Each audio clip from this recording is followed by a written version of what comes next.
So good morning, everyone. We are in day 2 of our learning opportunity, our time together, the learning community.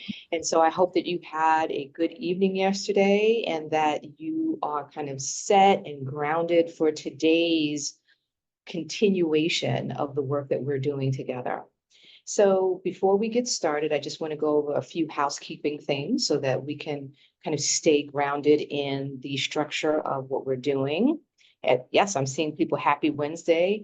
Is it Wednesday or Thursday that's hump day? I always forget which day it is. I think it's Wednesday, right? It's like, yes. So happy hump day. So housekeeping, I'm going to ask that each person type in the chat their name that they registered under and their location, okay? So that way we can keep track of the attendance in multiple ways.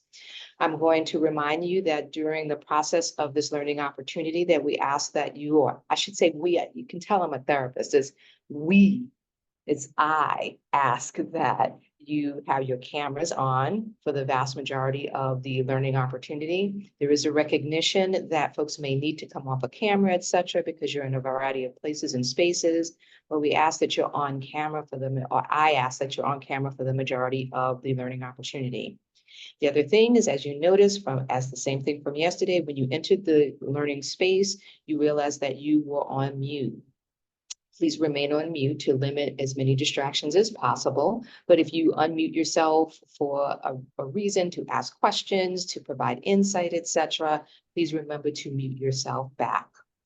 If you run into any challenges with audio or video, please let us know in the chat. And if we can try to troubleshoot from our end, we will try to do that and help you with that assist. We do recognize, or I recognize, that there are times where folks' signal goes, et cetera. We have folks from a variety of places and spaces. And so if something happens, schedule, not your schedule, your signal falls, et cetera, please let us know. Sign back in, just in case you booted out, sign back in and just let us know, hey, ran into an issue with my audio video, okay? The other thing is that remember that the chat is a part of this learning community. So you can respond via chat to each other. You can share information with each other. You can share your emails with each other. You can share community events with each other, et cetera, because this is a natural part of the learning community. So that's kind of where we're landing. Today, we will be covering modules 3 and module 4. So in your participant workbook, you should have modules 3 and modules 4 available. Also, just to take note, and that depends on where we land today, we might get into module 5, but I don't think so. I'd like for everyone to please make sure that you have the TAP 21 available when we move into module 5. So everyone should have the TAP 21 at their side. We may not get to that today, but you will definitely need it for tomorrow. Okay, that is the addiction counselor competencies. Okay, so you should have that available either electronically or on paper. Okay, so today you'll be leaning into the participant workbook as continuation and the TAP 21 tomorrow. Okay, we'll be going from 9 to 1 today. We will have maybe 1 to 2 breaks so that folks have an opportunity to stretch, etc. And you will be spending a lot of time talking to each other today. So I ask that you actively participate in the pod exercises. You will be in the same pods that you were in yesterday. So you'll continue to connect with folks in that way.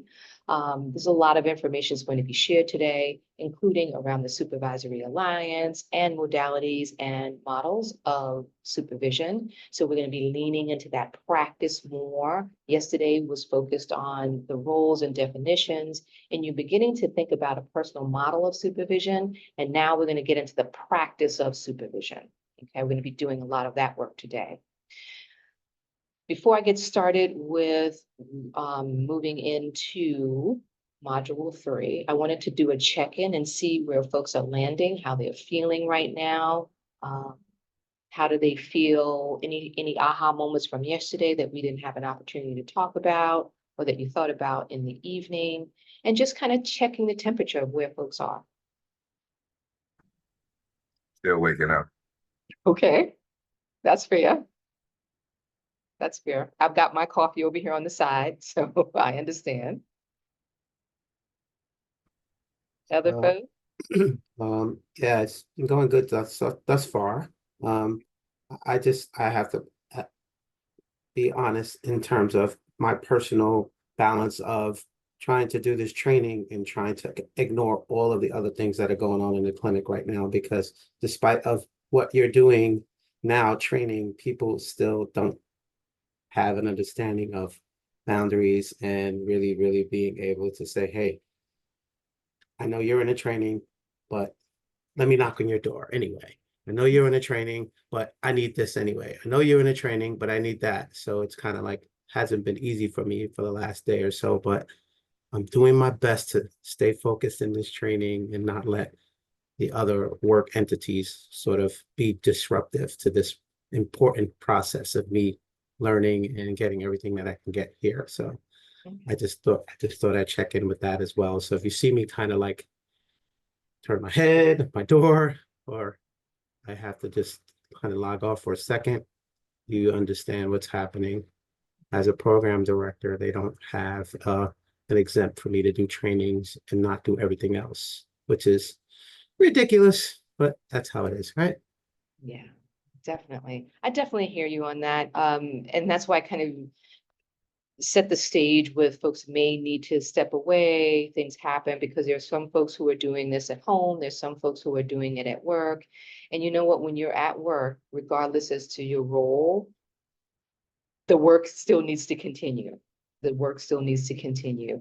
And so one of the things that is an important part of being a supervisor, director, however that title nomenclature is also setting aside time for yourself, self-care. So there's the self-care component of setting boundaries, having lunch, those types of things, but also the boundaries of I also need to be invested in my professional development.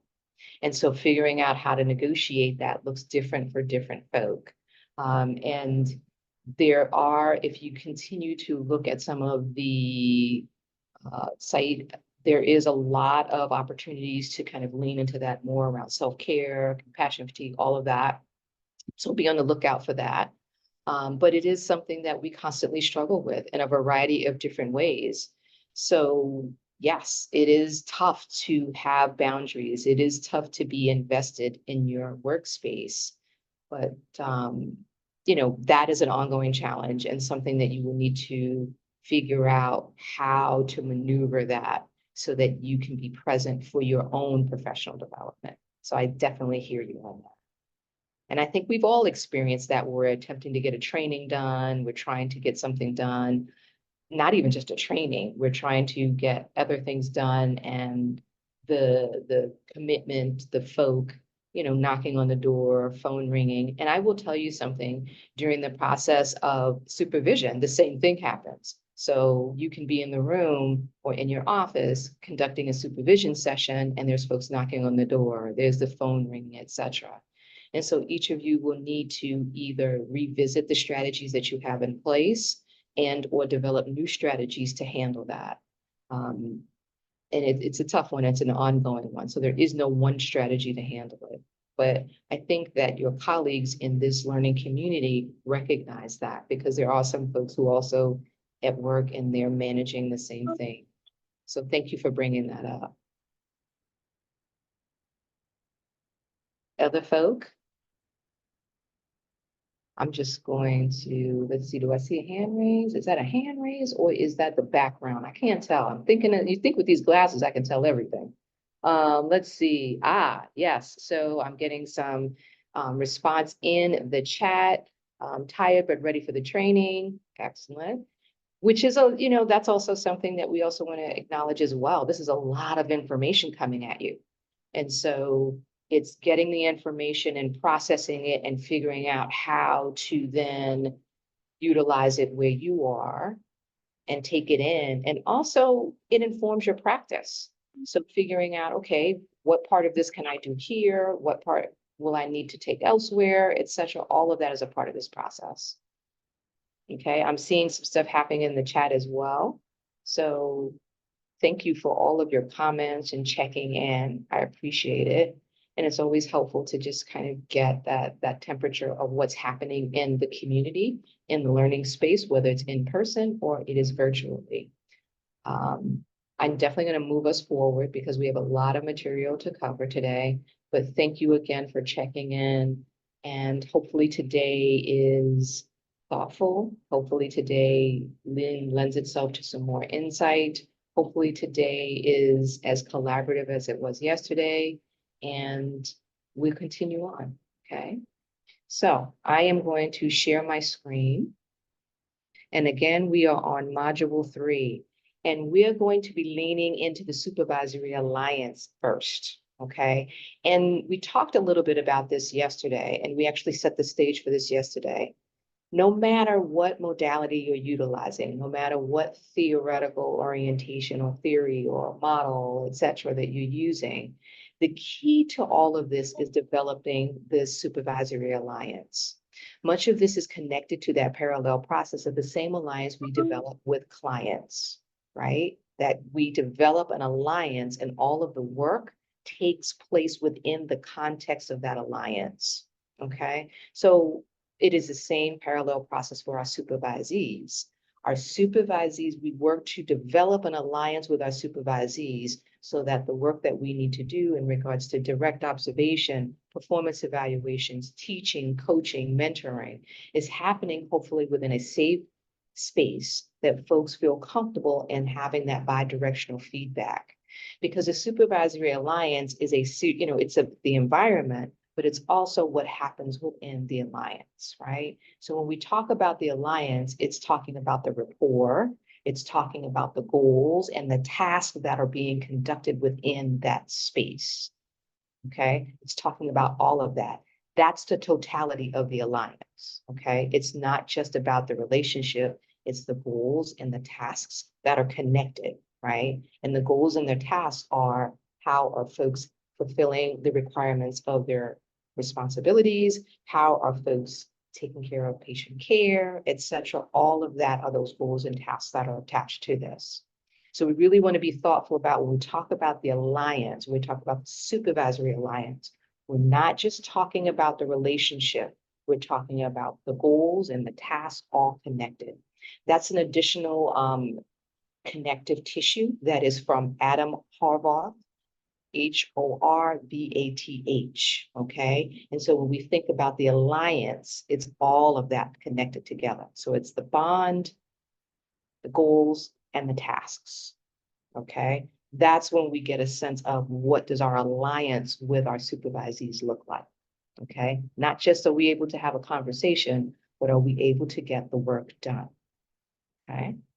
So the learning objectives for today is understanding the value of an effective supervisory alliance, an effective one. Describe the concept of the parallel process, which I've kind of leaned into since yesterday in relation to the supervisory alliance, which I just spent a couple of minutes talking about. Identify the key factors which strengthen or compromise the supervisory alliance, and recognize conflict in supervision and identify methods to minimize or resolve conflicts. And just to kind of keep us grounded, we are at page 25, okay? Page 25, that's where we're landing. So some of the things that we need to lean into is when we talk about not the concept of a supervisory alliance, but an effective supervisory alliance is building out a high level of trust, right? High level of trust where staff, where your supervisees can have that bi-directional feedback with you, bi-directional communication. You're talking to them, they're talking to you, and it's bi-directional, right? You're both participating in that process. The way that you create that is that trust, right? That staff feel comfortable and trust that this process is going to be fair, is going to be consistent, and that this is a space where they can talk about their concerns, talk about challenges they may be having with clients. It's a learning opportunity, a teaching space, it's a coaching space, etc. So really, when we talk about that high level of trust, it's like, am I or can I, when I walk into my supervisor and I'm having supervision, Can I be connected in that space in a safe way? And we know that safety means different things to different people. And so we're talking about not physical safety, we're talking about that emotional safety. That emotional safety does need to be there so that people share what is happening for them in their work with clients, that they feel comfortable, hopefully comfortable, in sharing challenges that they may be having with clients. Because we know that supervisees and counselors, at times, I mean, they're working with clients on a day-to-day basis. And so there are things that come up, spaces that I don't know what to do, or I'm not sure how to handle this particular group, etc. Creating a high level of trust within the supervisory alliance creates a space where folks feel comfortable in coming in and saying, hey, I'm having some challenges right now. Can we talk through this? It's also connected to administratively. If someone is behind in paperwork, etc., right? Doesn't it feel much more helpful if a staff person is able to say, you know what, I'm really struggling with my time management. I don't know how I'm going to get this done. Can we work some of this through?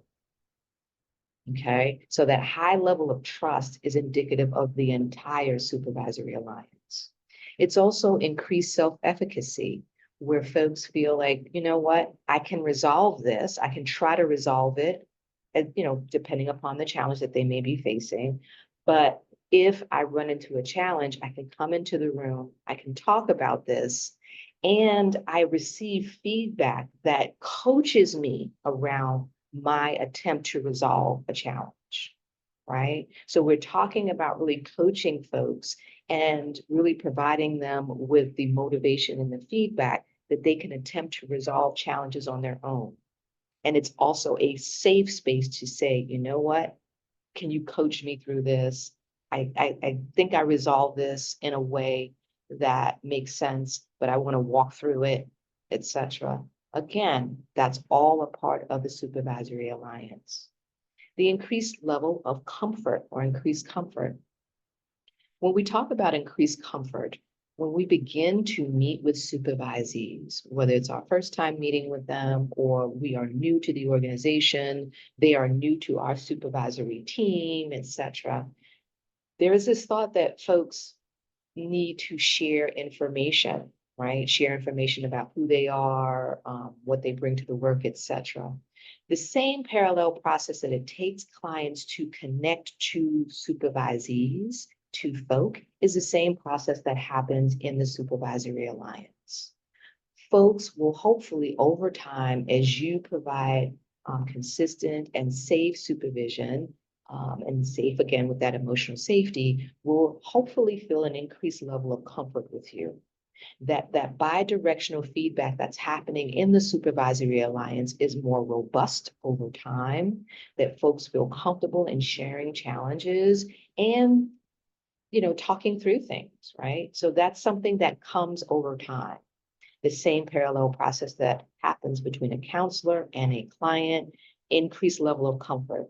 The same way, your alliance doesn't look the same way day one than it looks day 40, right? Doesn't look the same way. If the work has been put into establishing that relationship, being clear about the goals, clear about the task, there will be an increased level of comfort, hopefully. Also, a higher level of motivation for growth. When we're leaning into the premise of folks' professional development, right? When we're talking about professional development, not in the context of, okay, go to this training because you need some time away. Okay, it's more of let's lean into what do you need to grow, not just in your current job tasks or your job requirements, but also what do you need to grow as a professional?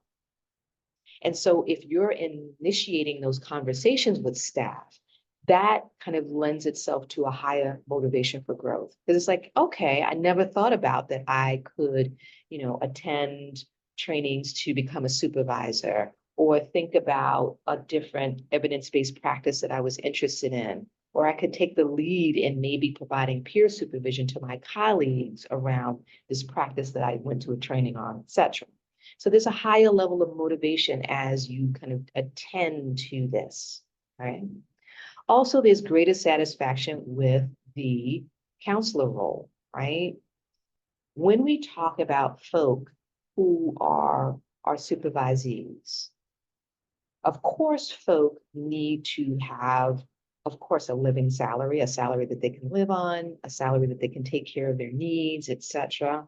But that is not the only thing that keeps people or retains people in an organization or in a program. Money is good, don't get me wrong.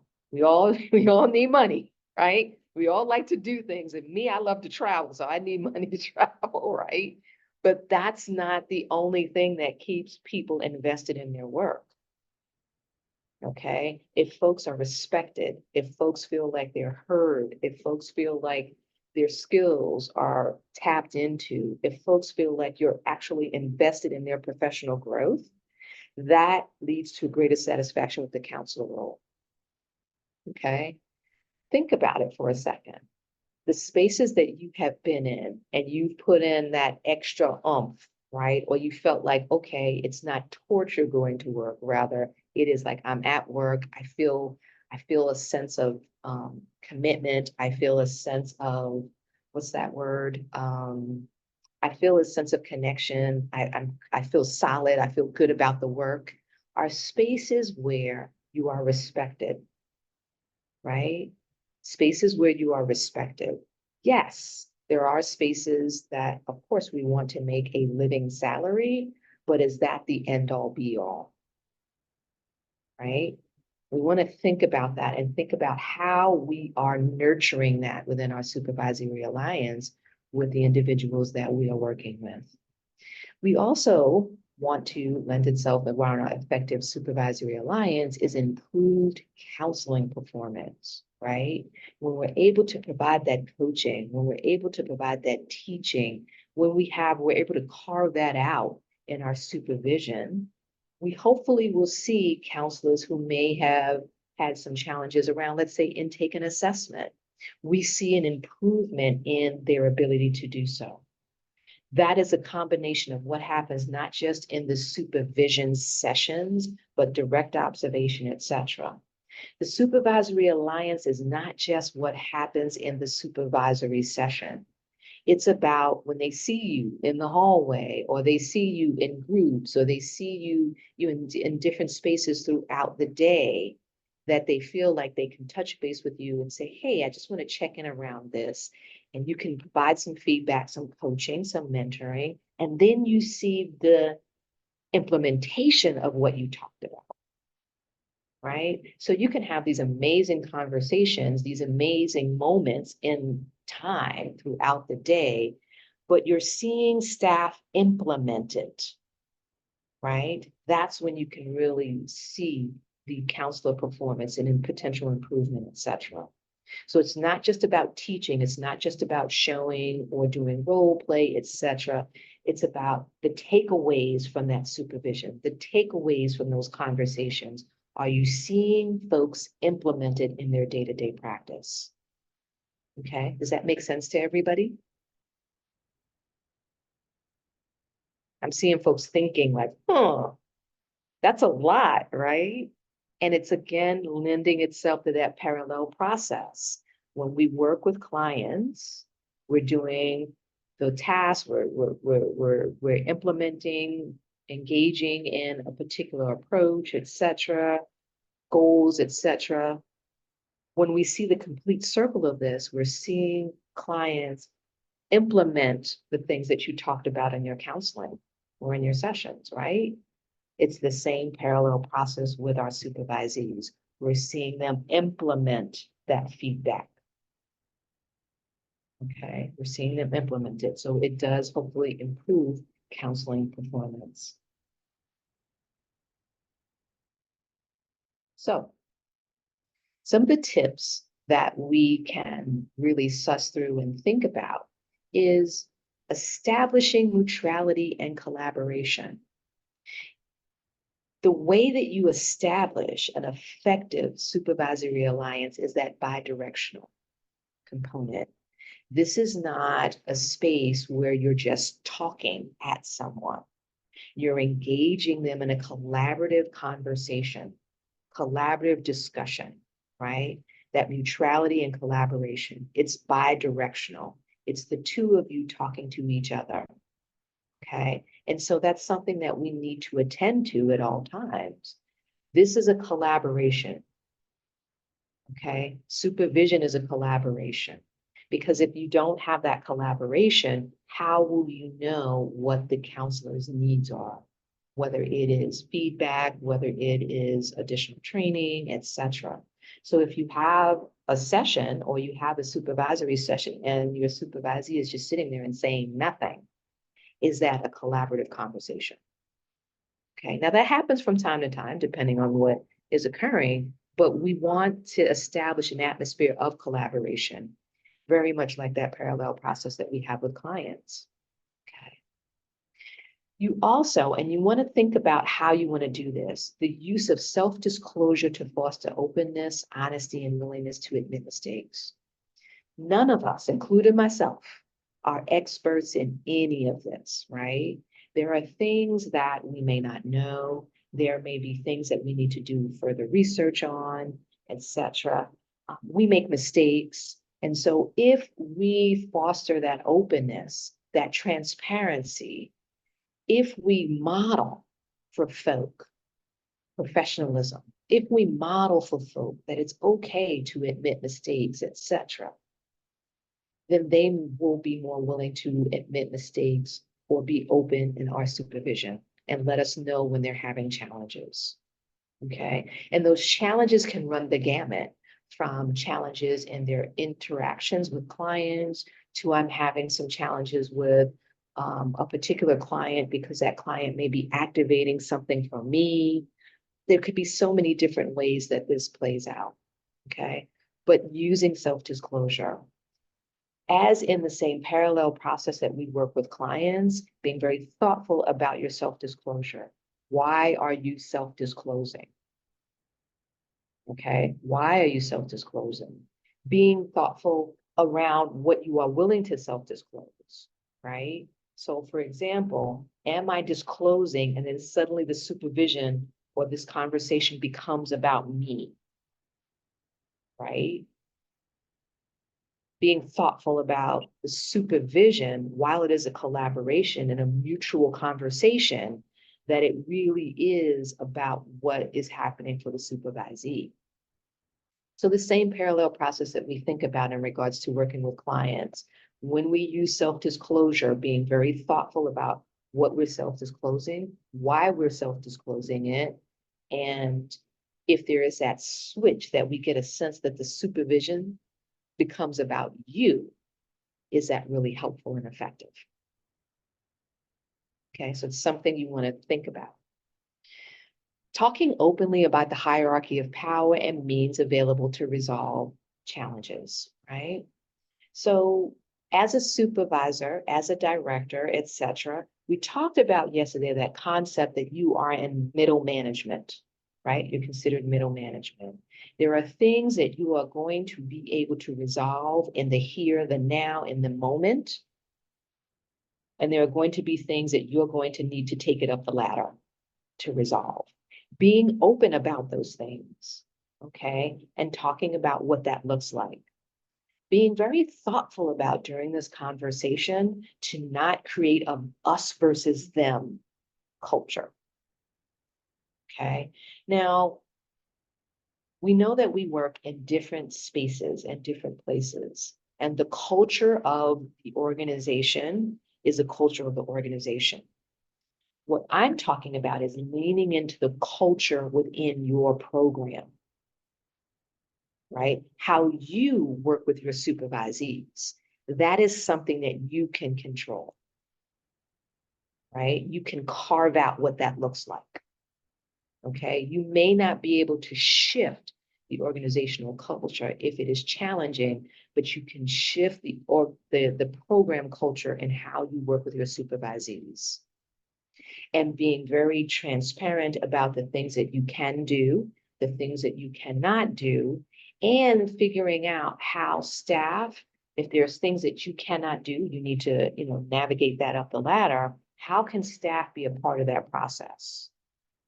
Okay, so this is a conversation you really want to be thoughtful about. conversations. And again, being very cautious about that us versus them being developed. Okay. The other thing is you want to include supervisees in setting goals, planning, and the evaluation process. That transparency needs to be there. Okay. So much like we work with clients around in that parallel process of developing treatment plans, service plans, plans of actions, we're also doing the same process with our supervisees, right? What are their goals for supervision? One of the key things that's super helpful with this is really talking with folks about their prior experience with supervision. What would they like to get out of supervision? Really working with folks to begin to develop a supervisory agenda that the both of you work on so that supervision is as robust as possible. What are their goals in the next month, the next 6 months, etc.? These are things that you want to lean into. The evaluation process, and we'll talk a little bit about this in probably tomorrow when we talk about performance evaluation. Staff or your supervisee should never be surprised by their performance evaluation. Why do you think I'm kind of putting that point forward? Because it should be an ongoing conversation throughout the year, not, aha, I got you at the end of the year. Yep, absolutely. It's an ongoing conversation. So one of the things that you can do around kind of creating that space is about going, when I have been working in the field directly, beside, this is a training space, but when I've done supervision, when I've been a director, etc., the first thing I did with everybody when I started in a space, right, is I did some key things. One, I made sure everybody had their job description, right? And we took some time and went through it. Two, I looked at prior evaluations. Three, I also reviewed the evaluation process with them. So everyone knew what their evaluation was going to look like. Okay, I started that regardless as whether they had been there 10 years or 15 years or 2 years or 2 months. Everyone knew we went through their job description and we went through the evaluation. So that way everyone started in the same place, right? And the recognition and made the connective tissue between supervision, ongoing supervision, helps me to evaluate their progress. Okay, so ongoing supervision is all connected to that. Direct observation is all connected to that. Okay, so no one was surprised. They may not have liked what the evaluation said, right? But they weren't surprised because supervision was consistent. Challenges that were coming up, we leaned into them. Strengths that were identified, that was also a part of the supervision. So when you sit down to do the performance evaluation, guess what? It almost writes itself. Because if you've been doing consistent supervision and really leaning into this in your ongoing supervision, you can pull from your supervision and put together the evaluation. Okay, does that make sense to folk? Yes, makes a lot of sense. Okay. Yeah. Supervision is okay, like, if I may chime in. Sure. It's like, as you're conveying, the supervision is this ongoing space for the supervisor to not only learn how to improve in areas that they're having some challenges in, but it's also used as a tool to also, I like to say, document, and not only document, but also create an actual a performance evaluation for them as they go along. So when they get to that point of discussing, this is what your performance evaluation is, this is what it was based on. And as we've been meeting in supervisions, it all led up to where we are right now with your evaluation. Absolutely. And I think that's perfect. I mean, in the ideal world, you would want it to go that way. Mhm. But I noticed that sometimes it's hard for a person to come in and accept what are some areas that they need to work on, right? And it's not an easy topic for anyone, right? Mhm. For your supervisor to say, hey, look, this is some things that I've noticed that you need to work on. Mhm. So I think part of the challenge is initiating that, as you had detailed, that collaborative process and that trust and all those other things that you need to put in place to be able to have the discussion to initiate that process. And that's once that process gets initiated, then you could say we're getting closer to the apple tree so far. But and then that's where we are. But thank you. Yeah, it makes a lot of sense. Mhm. So is it okay if I add an additional piece to that? Yes, please. So the additional piece is that's, as you're conducting ongoing consistent supervision, of course, one of the endpoints is the performance evaluation. But prior to the performance evaluation, right, as you're having that collaborative conversation, you're identifying needs that folks may have, right? Things that they may need some more additional teaching around, coaching, etc. You can utilize, and we'll get to this tomorrow, the PDP as an in-between step, right? So let's say, for example, you're doing direct observation and you are noticing that someone is having some challenges around facilitating groups, right? You don't have to wait until their performance evaluation to address it. You can actually utilize the professional development plan as an intense opportunity to provide additional training, etc., to address the needs as you go along. Okay, so I'm going to talk about the integration of the PDP into this process. So you can use your supervision notes and your PDPs as a way of really pulling your performance evaluation together. Okay. Now, you mentioned something else about documentation. Okay. My thought around documentation, and this is just my personal thought around documentation, is supervision notes, the notes that you're doing for supervision, right? Of course, they need to be documented because you document your consistent supervision. It is super helpful if that is not present in your space to have supervisees sign off on their supervision notes and setting the stage for, let's say you have a supervision session, they comment on everything, and then they sign off on it. That way, that's an additional component where there's a recognition that this was discussed, right? And this is the plan going forward, etc. Okay. That's just kind of an additional step. Okay. But making sure that you're documenting all of this. I thought I saw someone raise their hand.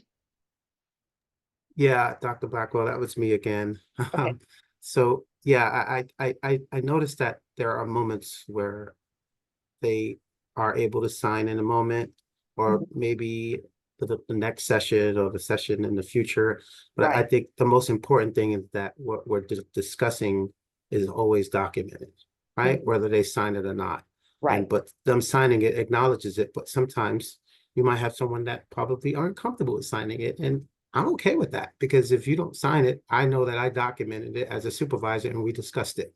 And that's the Right. most important thing to me, in sense of, but I find that not the documentation, but sometimes I think that the true value and understanding of what supervision is for helps, because sometimes, you know, let's face it, I was a direct worker at one time, and I found myself sort of a lot of work, and time management probably wasn't my best strength, and making it to supervision with my supervisor sometimes can be a challenge. And I think that in itself happens to be a hurdle for some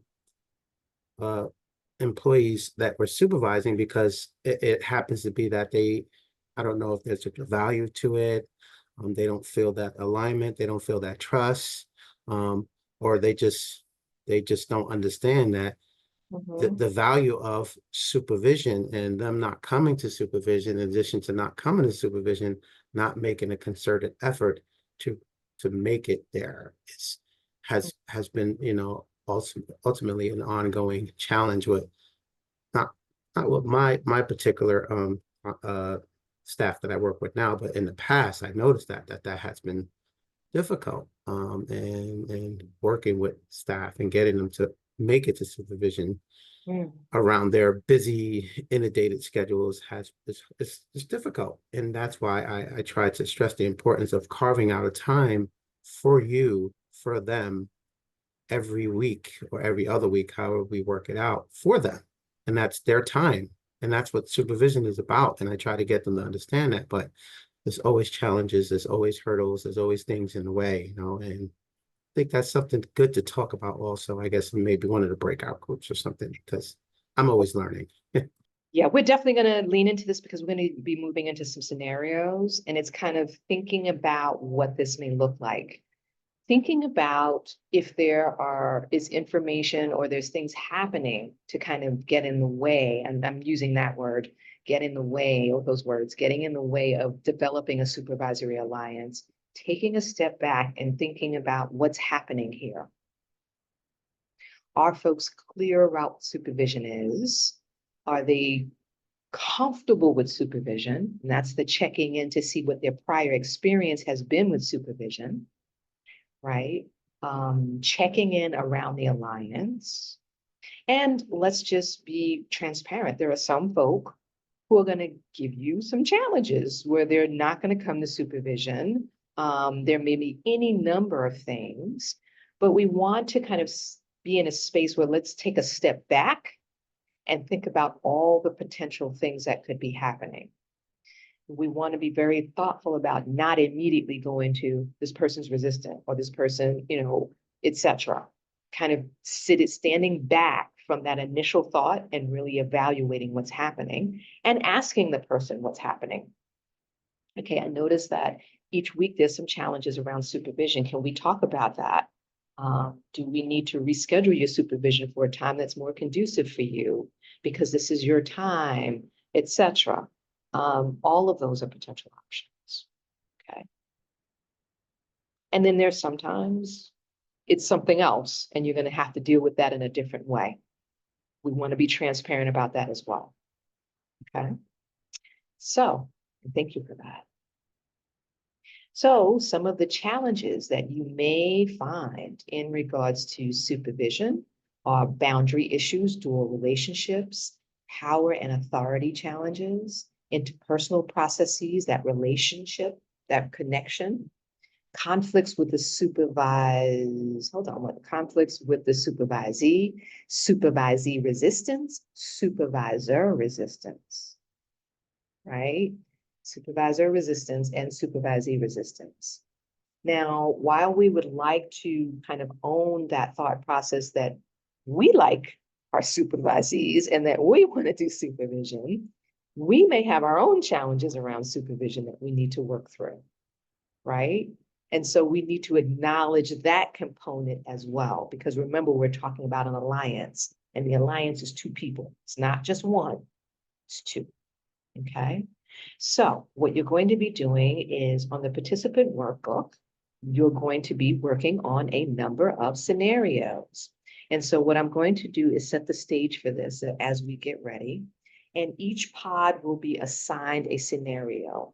So if you are pod number 1, you will do scenario number 1, pod number 2, scenario number 2, pod number 3, scenario number 3, pod number 4, scenario number 4, and pod number 5 will do scenario number 5. These scenarios are located in your participant handbook, and they are, let's see, I think it's pages 30 through 32, but they might be a little bit further than that. Okay, but there are 5 different scenarios that you're going to be working on. Remember, you're only working on the scenario for your pod. Okay, so you will be doing this for approximately 30 minutes, all right, to give you time to really process this and have the conversation. And what I'm going to ask is that one person be prepared to report out to the larger group when you return on how you worked through this particular scenario, okay? So any questions about any of this? Okay, so remember, pod number one, scenario number one, pod number two, scenario number two, and ongoing, okay? And someone will need to be prepared to report out when you come back to the larger group, and we'll process these together, okay? So let me just check to see if we are ready. And remember, you have 30 minutes to do this. So take your time and really lean into it. And we are ready. And remember, this is located in your participant workbook, okay? The full scenarios are located in your participant workbook. Before we go, does anybody have any final questions?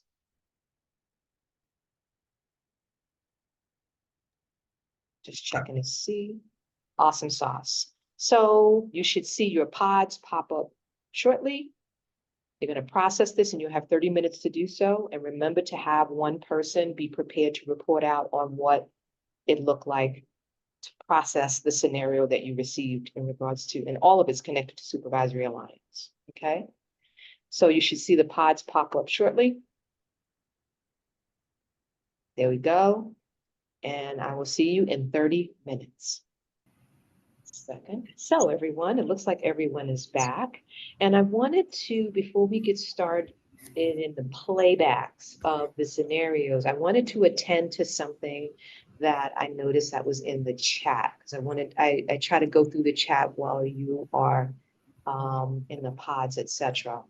So one of the things I wanted to kind of lean into is the premise that was brought up in the chat around being very thoughtful as you're working with your supervisees and developing a rapport, developing the alliance, etc.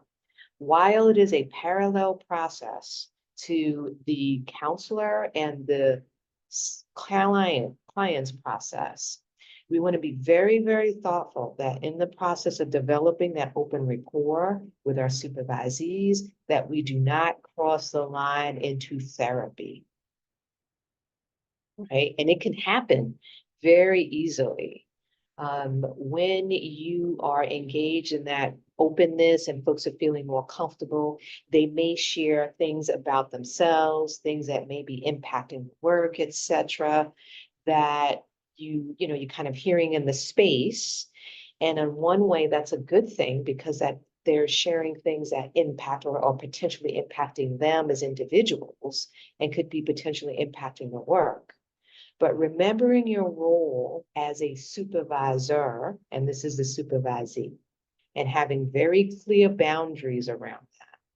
So folks can share that information with you, but the understanding of creating a container around how much of that information they're sharing, and are they sharing information that's impacting their work? Okay, that's key. That's a part of this. If they're sharing information that doesn't impact their work, then you want to be very thoughtful about maybe redirecting that conversation. The other thing that I want to make you aware of, and something that you need to maybe follow up on, is this, determining with your HR or people space, what are the services available for your supervisees if they are in need of additional assistance.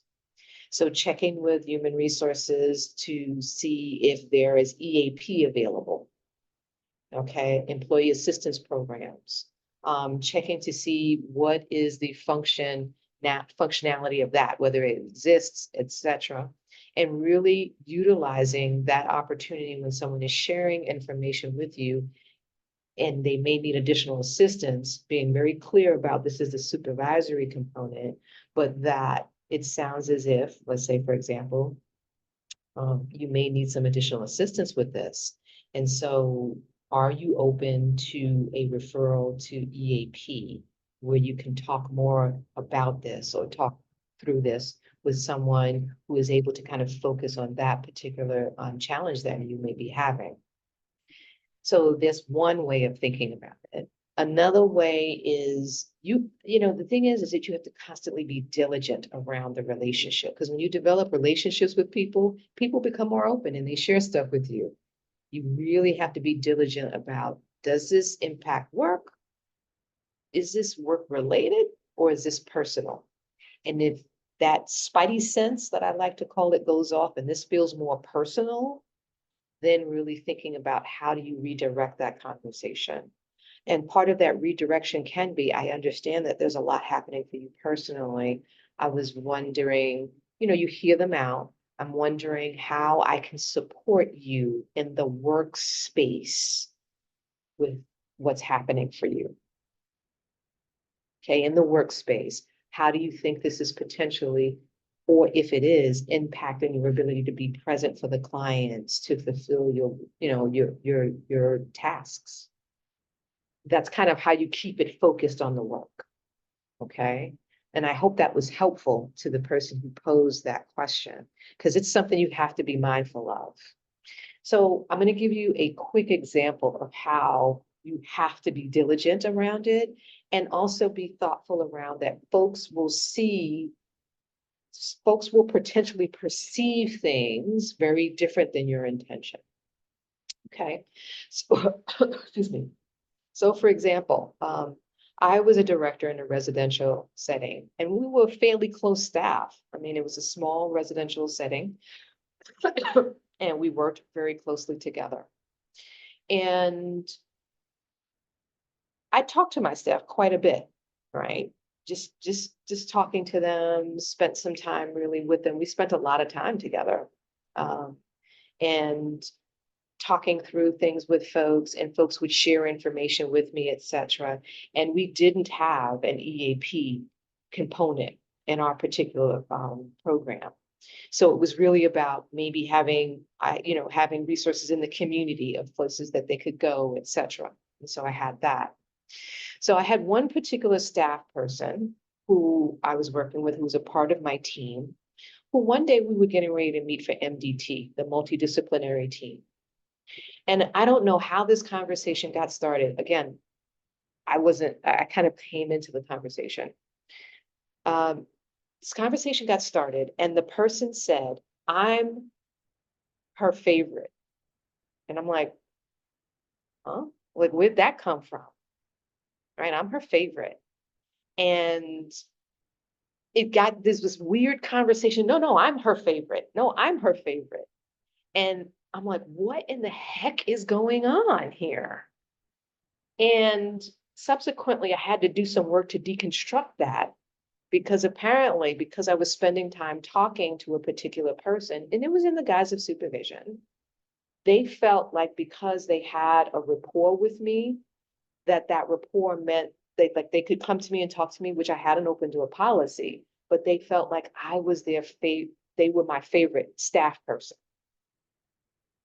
And I had to really deconstruct that, because I'm like, I don't have any favorites, right? It's everyone has the same kind of open door policy. Everyone can come and talk to me, etc. But this particular staff person had been having a number of challenges. I had done the referral for outside services, but because this person would kind of get overwhelmed, etc., I spent a bit more time coaching and mentoring and stuff like that. But for them, that felt like they were my favorite. And then they felt comfortable enough to say this in an MDT. And I'm like, whoa, wait a minute. So I really had to do some work around that and take a step back and look at my own practice, because I am a clinician, thinking about, have I crossed the line in some way from supervision into therapy? And so I had to make some adjustments in my practice. Okay. And it's very easy to cross that line. So those opportunities do happen. They do, you take that step back, you think about not just the supervisee, but your role, right? Was there some shifting? Was there potentially some murkiness in the water? And how do I address this? So I subsequently had to do some work to reestablish that this was supervision, reestablish that the referrals to outside, and keeping very diligent around how do you think this is impacting the work? Okay, my natural tendency is just hear people talk. Okay, and so just kind of lending itself or opening that up as well. So I hope that the person who put that in, that was what they were looking for. And you can let me know in the chat. It says yes, totally, I think. Oh, let me see. Let me just check. I just want to make sure. Thank you. You're welcome. You're welcome. It's diligence. It's not something you do one time and it can happen so easily. That's another component to your practice because we are talking about parallel processes and we want to make sure that supervisees do not become our clients. They are our supervisees. Okay. So So, just, if I may chime in a little bit, sure. also what was said also in that was that sometimes it may appear that there are similarities between the two being discussed, right? And I think it's great, as you're saying, as we all know, you know, there's a transference piece that goes on sometimes, you know, even in working with staff. So it sounds like maybe the staff might be sort of developing this interpretation that you're treating them like somebody that they love in their lives that is not their supervisor or maybe a past supervisor. So it may not be such a bad thing to work with them on understanding that and really clarifying it at the same time, right? Almost similar like when working with a client that's having some transference. So, and I think it's great. I don't think it's a bad thing, but being the clarity, as you're saying, Dr. Blackwell. You got cut off. You went on mute for a second. That there has to be a clarity and a distinction between the two and that the staff understands that, which is great. Thank you for explaining that. And great question for whoever actually presented that as well. Yes, absolutely. Very much the same dynamic that can happen in the counselor client is the same thing that can happen in the supervisee supervisor, because we are talking about parallel process. So we are talking about the potentiality of transference and countertransference coming into that space and you needing to be attentive to it when your spidey sense goes off. Okay. You have that instinct when you work with clients. It's the same thing with supervisees. Keying in and touching, you know, when that sense goes off, let me check in on this. Okay. So you've had a opportunity to lean into some challenges that can come up in the supervisory alliance. And so let's process this information together. Okay. So what I'm going to do is I am going to share my slide deck and we're going to go through each of the scenarios. Okay. So hold on one second and get myself sorted out here. What I'm going to ask for folks to do is when the scenario comes up, that the person who's going to be doing the playback will read the scenario because not everyone worked on the scenario, and then begin to lean into the questions that were attached to the scenario. Okay, so let's start with scenario number 1. So that's pod number 1. You're on. Yes. So again, my name is Alex. I was in pod 1 with Arifa and Anna Ellie, and we had the questions, as you'll see. So thank you for putting those up. It makes my life a little easier instead of going back and forth on 2 screens. What we came up with for the first one, the advantages and disadvantages. One of the things we found to kind of start with is that the relationship inherently comes, or since the phrase was "you are close to" as a peer, we presumed that meant that there was a level of trust and support that came through that relationship. You're not close with people you dislike, right? So we presumed that meant that inherently an advantage would be that establishes that kind of point the relationship that normally wouldn't be there if this was just a random stranger or a colleague that you don't really know or just happened to see as an acquaintance, right? So that comes with a level of trust and a level of we talked about supervisory rapport. We presume that means that comes out of a little bit more than just no, right? So an advantage would be, your friend, that there's a sense of what their advantage, what they're good at, what they struggle with or have a challenging with. It should be allow for the open dialogue between the two of you, being able to discuss things openly without fear of replication or obfuscation, right? And hopefully that will lead to further development of the supervisee, right? And you can foster that kind of relationship without the worry of, well, where is this person coming from? And you have to spend that time developing that supervisory rapport. Some of the disadvantages, oftentimes that can come with you can be blind or more forgiving to some of the challenges that this person may have. What you may think as a friend is an endearing, biting, witty sense of humor as a supervisor may not come off that way, or may not be the same when it's directed towards you for some of those things, or knowing that what are the pitfalls for some that you unavoidably have to step on. Not everyone is a fan of criticism, or at least constructive criticism. So those things can be disadvantageous towards that relationship. And oftentimes people find difficulty managing what that is between the two. And we'll come to management of this relationship later. But again, it's a disadvantage in terms of how do we separate these things? How do we make a clear boundary line? And how do we put these things in place? It can possibly, it's very difficult for some people to manage those two kind of dual relationships simultaneously. What are potential problems? Some of the biggest problems that we came up with. Oh, I apologize. Go back there. One of the things we found too for a disadvantage would be loose supervision. Oftentimes, if you are friends with someone ahead of time, what could be a supervision hour, or however your agency structures supervision, now becomes a chit chat with your friends hour, or chit chat with your colleague time frame instead of an actual supervision. So you can have a little bit more of those.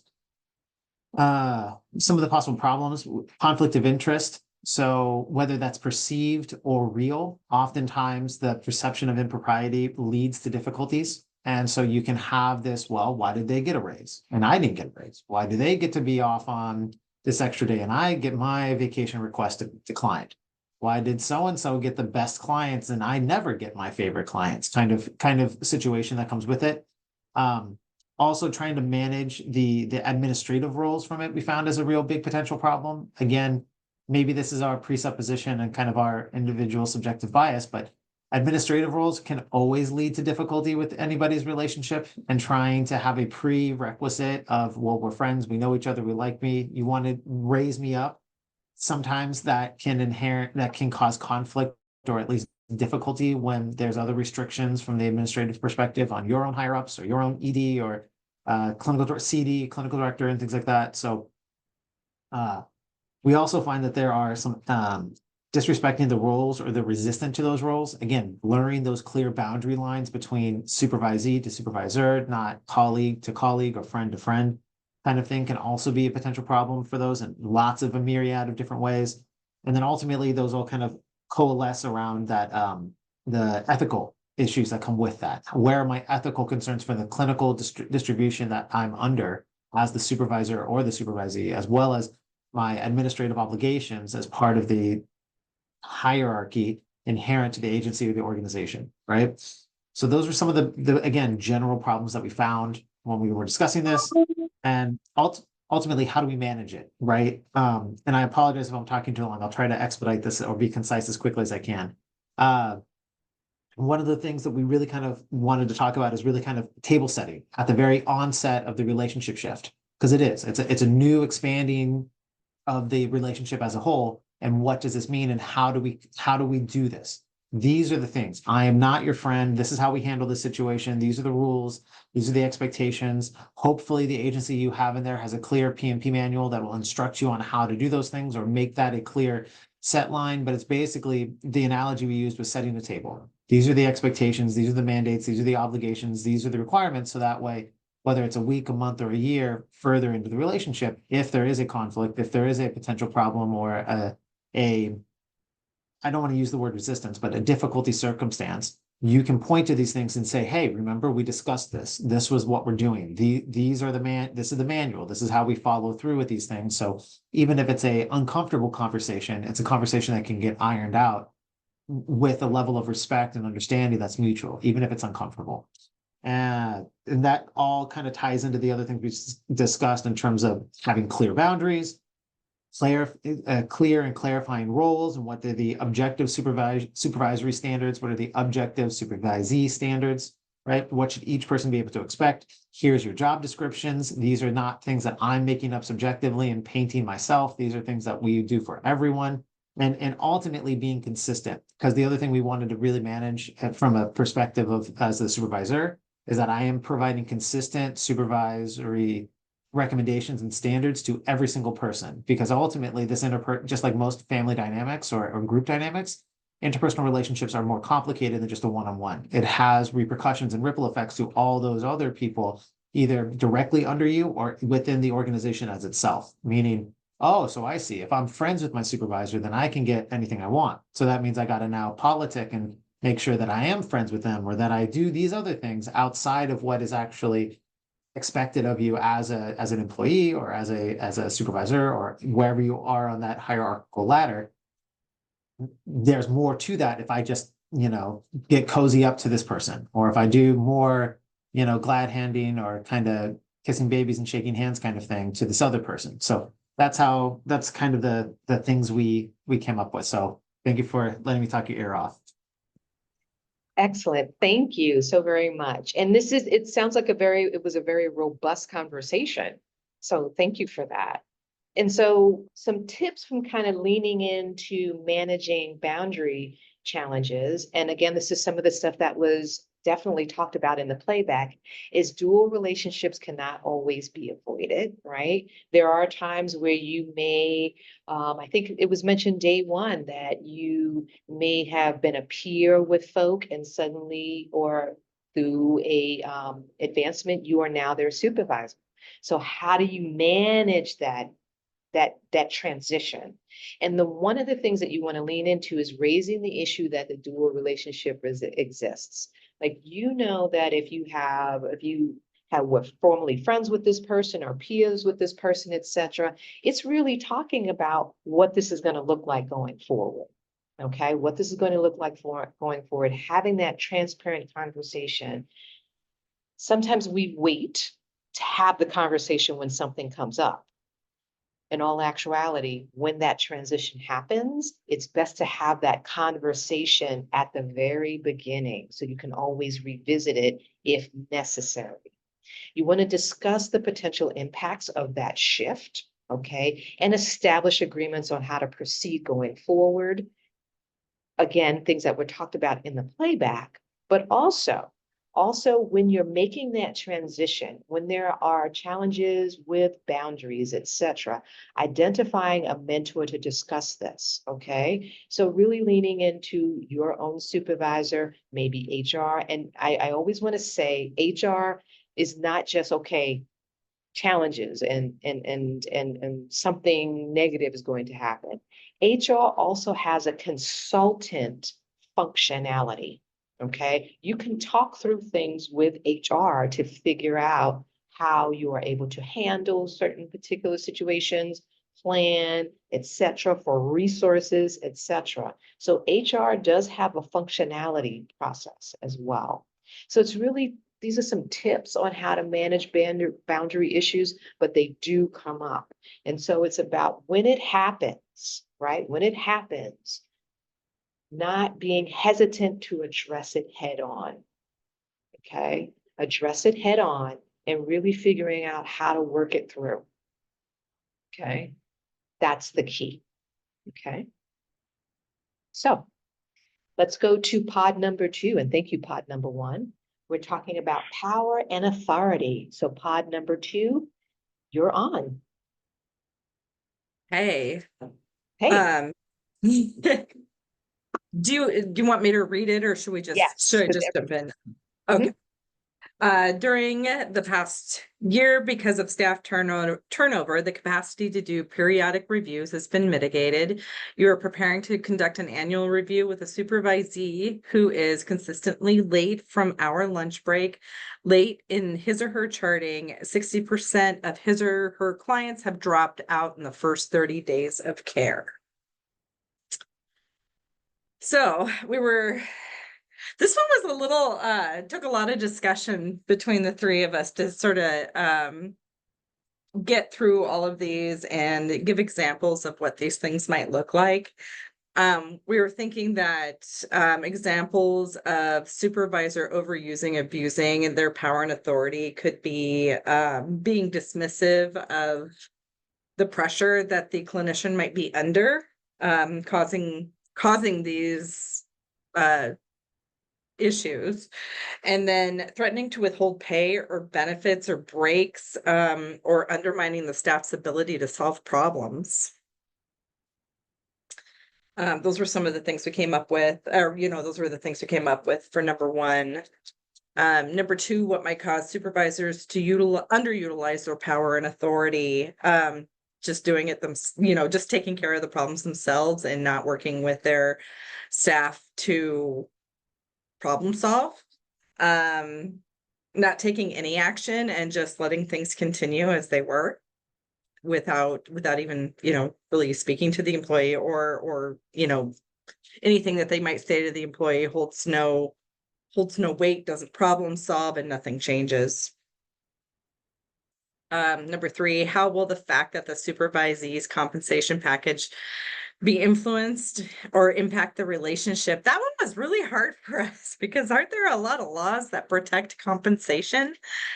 We're kind of thinking, I was thinking progressive discipline, ultimately losing their job if things don't change. Performance. Would you like Oh, me to sorry. add a little bit of context to that? Yeah, that would be great. Okay, so in some organizations, the performance evaluation is also tied to a raise in a bump in salary. Okay. So that's where that might come into play. Okay. Yeah. So not getting those performance-based raises or bonuses. That's really all we could think of in that area. And then what are healthy guidelines for managing power and authority? Maintaining healthy and appropriate boundaries, being professional, respectful, fostering independence and autonomy. Excellent. And this is a tough one because folks kind of like have to try to suss through and figure out how to kind of lean into this one. One of the things I will say is that contextually, one of the things you might want to think about when you think about power and authority and the underutilization of power and authority is if you have staff shortages, right? If you have staff shortages, there may be the unconscious thought that I can't lose any more staff. So you may not necessarily address performance challenges because you're like, I can't afford for another staff to leave. So that's another kind of contextual piece you can add on to it. That makes sense. So when we think about tips for managing power and authority, we can inform supervisees of the evaluative structure of the relationship because we're leaning into the premise that one, these employees or this supervisee has not received an evaluation, a performance evaluation. That's kind of been set to the side, right? So do they know where they are? Okay, do they know where they are in regards to their performance? Defining the criteria for evaluation, discussing the goals for supervision, and empowering the supervisee to increase the decision-making abilities and use authority to give power to those being led. So there's this whole premise of folks don't know where they are unless they've been informed of where they are. So when folks don't receive performance evaluations, when they don't receive supervision, when they don't receive feedback, etc., and then challenges come up, it's like, but I didn't know that. right? So we operate from a sense of building in all of that so that folks have a sense of what they're being evaluated on, and then you can build from there. Defining the goals or discussing the goals for supervision, the importance of that. And also, I'm going to say part of this is retention, right? So if someone is having some challenges around retention of their clients, really leaning into and figuring out what's happening there, where, because we know we have a lot of us have retention goals around the first 30 days. If you can keep a client for the first 30 days enrolled or engaged in your program, then the client is more apt to be retained in services. But with this particular employee, folks are leaving well before that time. So what is happening there? So there's a lot of different moving pieces in regards to this, and not just in power and authority, but other implications as well. But really kind of focusing in and figuring out what's happening, providing the structure, the supervision and evaluation, and then empowering the supervisee, okay? So these are just some tips to think about. So thank you for that robust conversation. It sounds like it was a really good conversation. Any questions about that? Or anything that was said? So now we're going to move to scenario number 3, which has a lot of moving pieces. So pod number 3, you are on. So we were pod number 3, myself, Jesse, and Carla. And we agree that there are a lot of moving pieces to this one. So the first question was, what potentially impacts the supervisory alliance? And we came up with a couple different things that we thought of, which one of them being assuming competency. So if the supervisor is, in this scenario, the supervisor is like 20 years older than the supervisee, and the opposite sex. But so we talked about like assuming competency, meaning like when you're going into your supervision as the supervisee, kind of just expecting and knowing that your supervisor knows better than you, is more efficient than you. And in reverse to that, maybe the supervisor assuming that as someone significantly younger, that you have a lot of learning to do, and that, they might assume that you need guidance that you might not necessarily need. Whereas us in the group, actually more of us than not, have the opposite role of this right now. And we might be the younger ones that actually have more experience in the field. So we were able to kind of see that assuming the competency or the misconceptions might potentially impact that alliance. Also the boundaries of like, what that dynamic looks like coming in as like this person, like me versus them instead of us as a team. And then we did bring up, specifically I brought up, because I've had a situation where my supervisor was significantly older, and like this like parenting dynamic of like me being young and them feeling like I needed certain support that maybe I didn't, and how it was also sometimes helpful. So those are the ones we came up with for that. For the second one, of how might a supervisor abuse his or her power and authority because of an emotional reaction. We talked about inappropriate consequences or unrealistic expectations. So kind of coming in as like being the older one and expecting that things are done their way. And then maybe that results in, a write-up or a change in a role or something like that. When really it could have just been a conversation. And we did talk a lot about like personal experiences of how these things happen, or have happened, I should say. And then the third one, honestly, that felt very overwhelming to kind of go through each of these and redo questions 1 and 2. We all agreed that in a perfect world, there would be no changes based off of those things, but that is not necessarily realistic. And, that each thing could change, but we talked about like the specific care that goes into the relationship between a supervisor and supervisee to make sure that people are feeling comfortable and that the relationship remains appropriate. you know, meaning like feeling comfortable asking for extra support or setting boundaries. We talked a lot about like, and that kind of goes back to two, is like if a supervisee is the one setting a boundary, that the supervisor, there's been situations where the reaction is, you know, that the person might be insubordinate when really it's not, it's just a boundary that that person has. I think that was all of our checkpoints. Awesome, thank you. Another robust conversation. And thank you for that.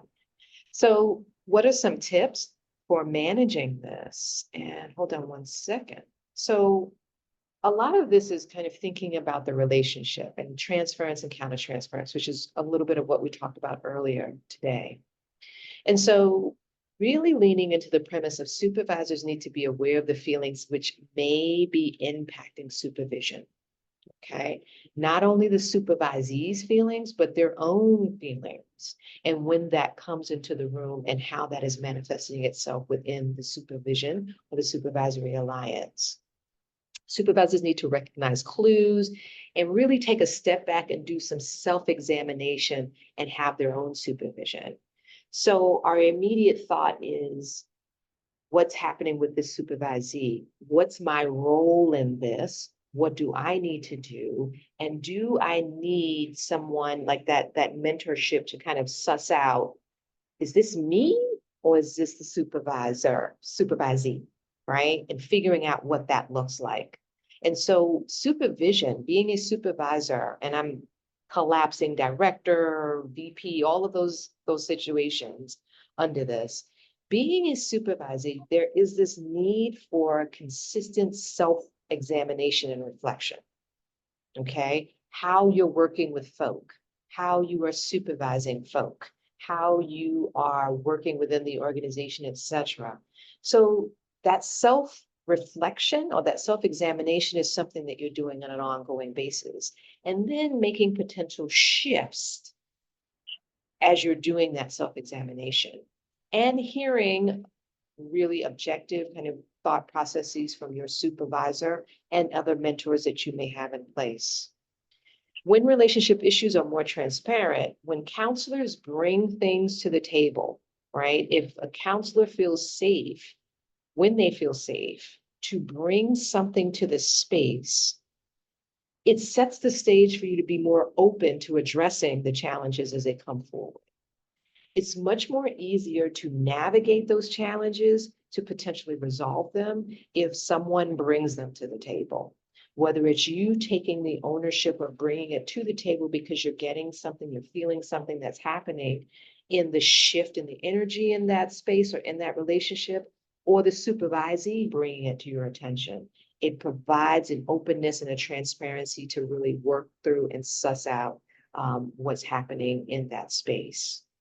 If counselors bring something to the table, if counselors bring something into the space, whether it's a short interaction or a supervision session, thanking counselors to, you know, with that thought process that, thank you for bringing that to my attention.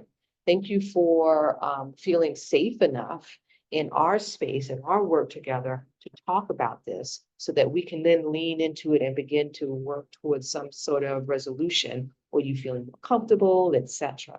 Okay, so when counselors bring something or when they show you a potential boundary, etc., it's like, oh, you know, our initial reaction being very thoughtful about, it's good that they brought this so that we can address it and shift the energy in the room. We can't shift the energy in the room unless we know about the energy. Let's put it that way.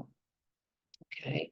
Also, the recognition that as human beings, we have our own implicit bias, thoughts, feelings, ideas, etc. When it becomes to the point where it interferes with the supervisory alliance, being cognizant and aware that it may be necessary to transfer this supervising.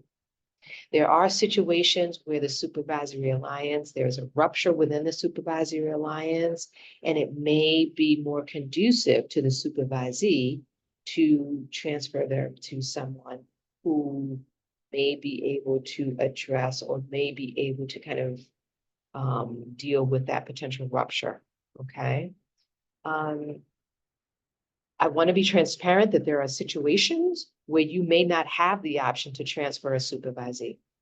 And thinking about how can you attend to this and use your mentor and your supervision to process this as you continue to work with the supervisee, okay? So these are all tips that you want to think about as you are processing the relationship, because this is focused on interpersonal relationships, okay? And there is an interpersonal relationship component to the supervisory alliance, right? So just food for thought. Okay. So I'm going to move us to scenario number 4, and that is pod number 4. And you are on pod number 4. So we're looking forward to hearing your conversation. Oh, Katie, any chance you want to take the lead? I saw you writing down under the, not to throw you under the bus. I think you wrote down more than I did. Okay. Let me know if you need me. I got some things written down if you want to. Do you want to just kind of bounce back and forth? Here, You can, if it's the two of you, that's fine. I'll kick this. Okay, imagine yourself in a supervisory relationship where a supervisor believes empowering clients to take responsibility for their own recovery. A supervisee believes in providing guidance to help the client avoid making mistakes which will interfere with their recovery. And then our questions. Okay. So how might these differences impact the supervisory relationship? We've talked a lot about kind of the, these are polar opposite ends of the spectrum for someone's, perception on boundaries and treatment, and that would come up a lot in the conversation. We also talked about how it'd be important to acknowledge where the supervisee is in their career, and that this may be their approach and they might need some more education or some guidance to kind of start to shift away from this approach, which this approach isn't bad. But in our meeting, I disclosed, I'm the supervisor who is on this end of the spectrum of recovery should come from within, and have many counselors of the other end of the spectrum. We were talking about just where that supervisee is in their career, and that it's important to be mindful of that. And also maybe where the client is in their treatment, because a client who's, maybe in detox or a little more vulnerable, closer to contemplating change, they might benefit from some more advice or guidance. Whereas someone who's kind of moved further along in the process may benefit from, just education and being encouraged to make their own decisions. Michael, did you want to add anything? Sure. Well, yeah, that was great.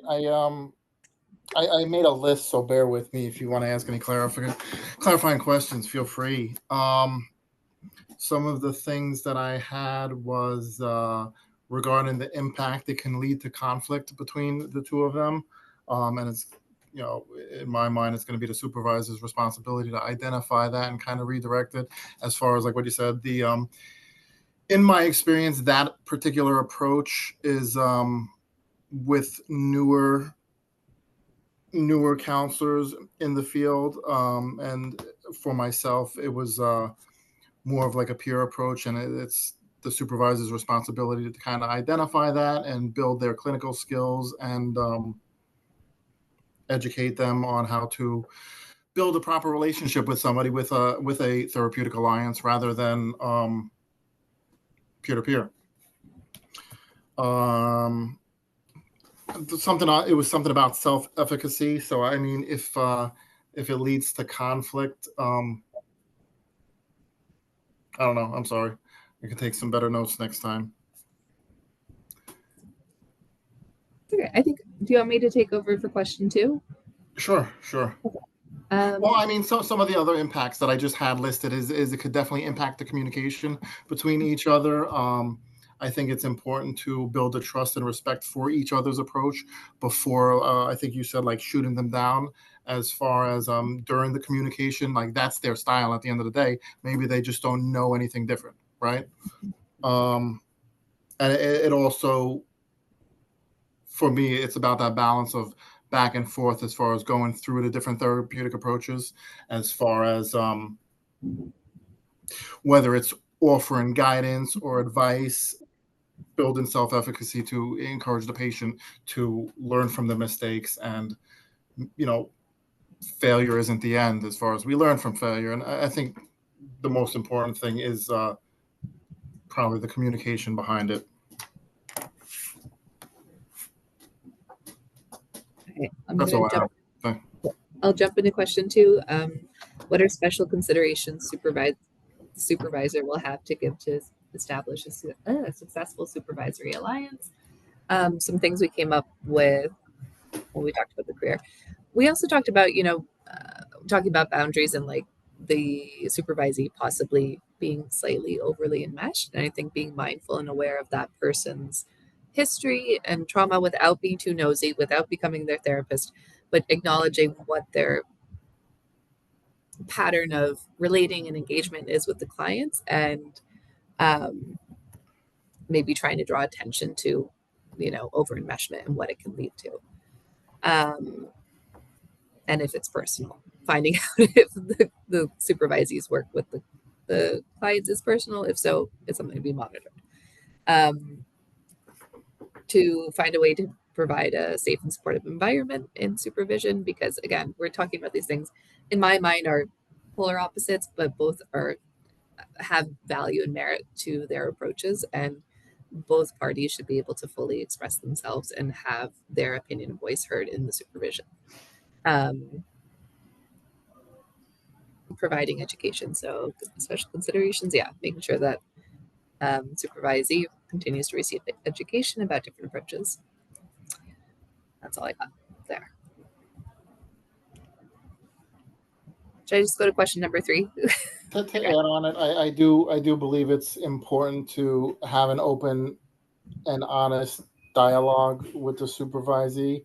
One of the things that I was taking out of the conversation that Dolores was saying leading up to this was that the energy. So when you feel the energy, and if it's off, having that open dialogue and talking about it and confronting it rather than, or not, whatever word you want to use, as far as having an open dialogue about really what it's about and what it's leading to. And I think that's one of the things that I brought up during our conversation in the group was that, like, how do we navigate these conversations? And, basically we just stop it and really ask them what it's about. Yeah. And I'll jump to number 3. What guidelines would you suggest for managing these ideological differences? I think, again, just a lot of follow-up, making sure supervision is held consistently, kind of temperature taking throughout your meeting with the supervisee, just to make sure that you're on the same page and you can find common ground. And being respectful of differences and making sure that everyone just stays focused on the client and the work and the guidelines of the program and the process of supervision. Okay, that's all I got. Hey, thank you. Another robust conversation. And so thank you for your playback.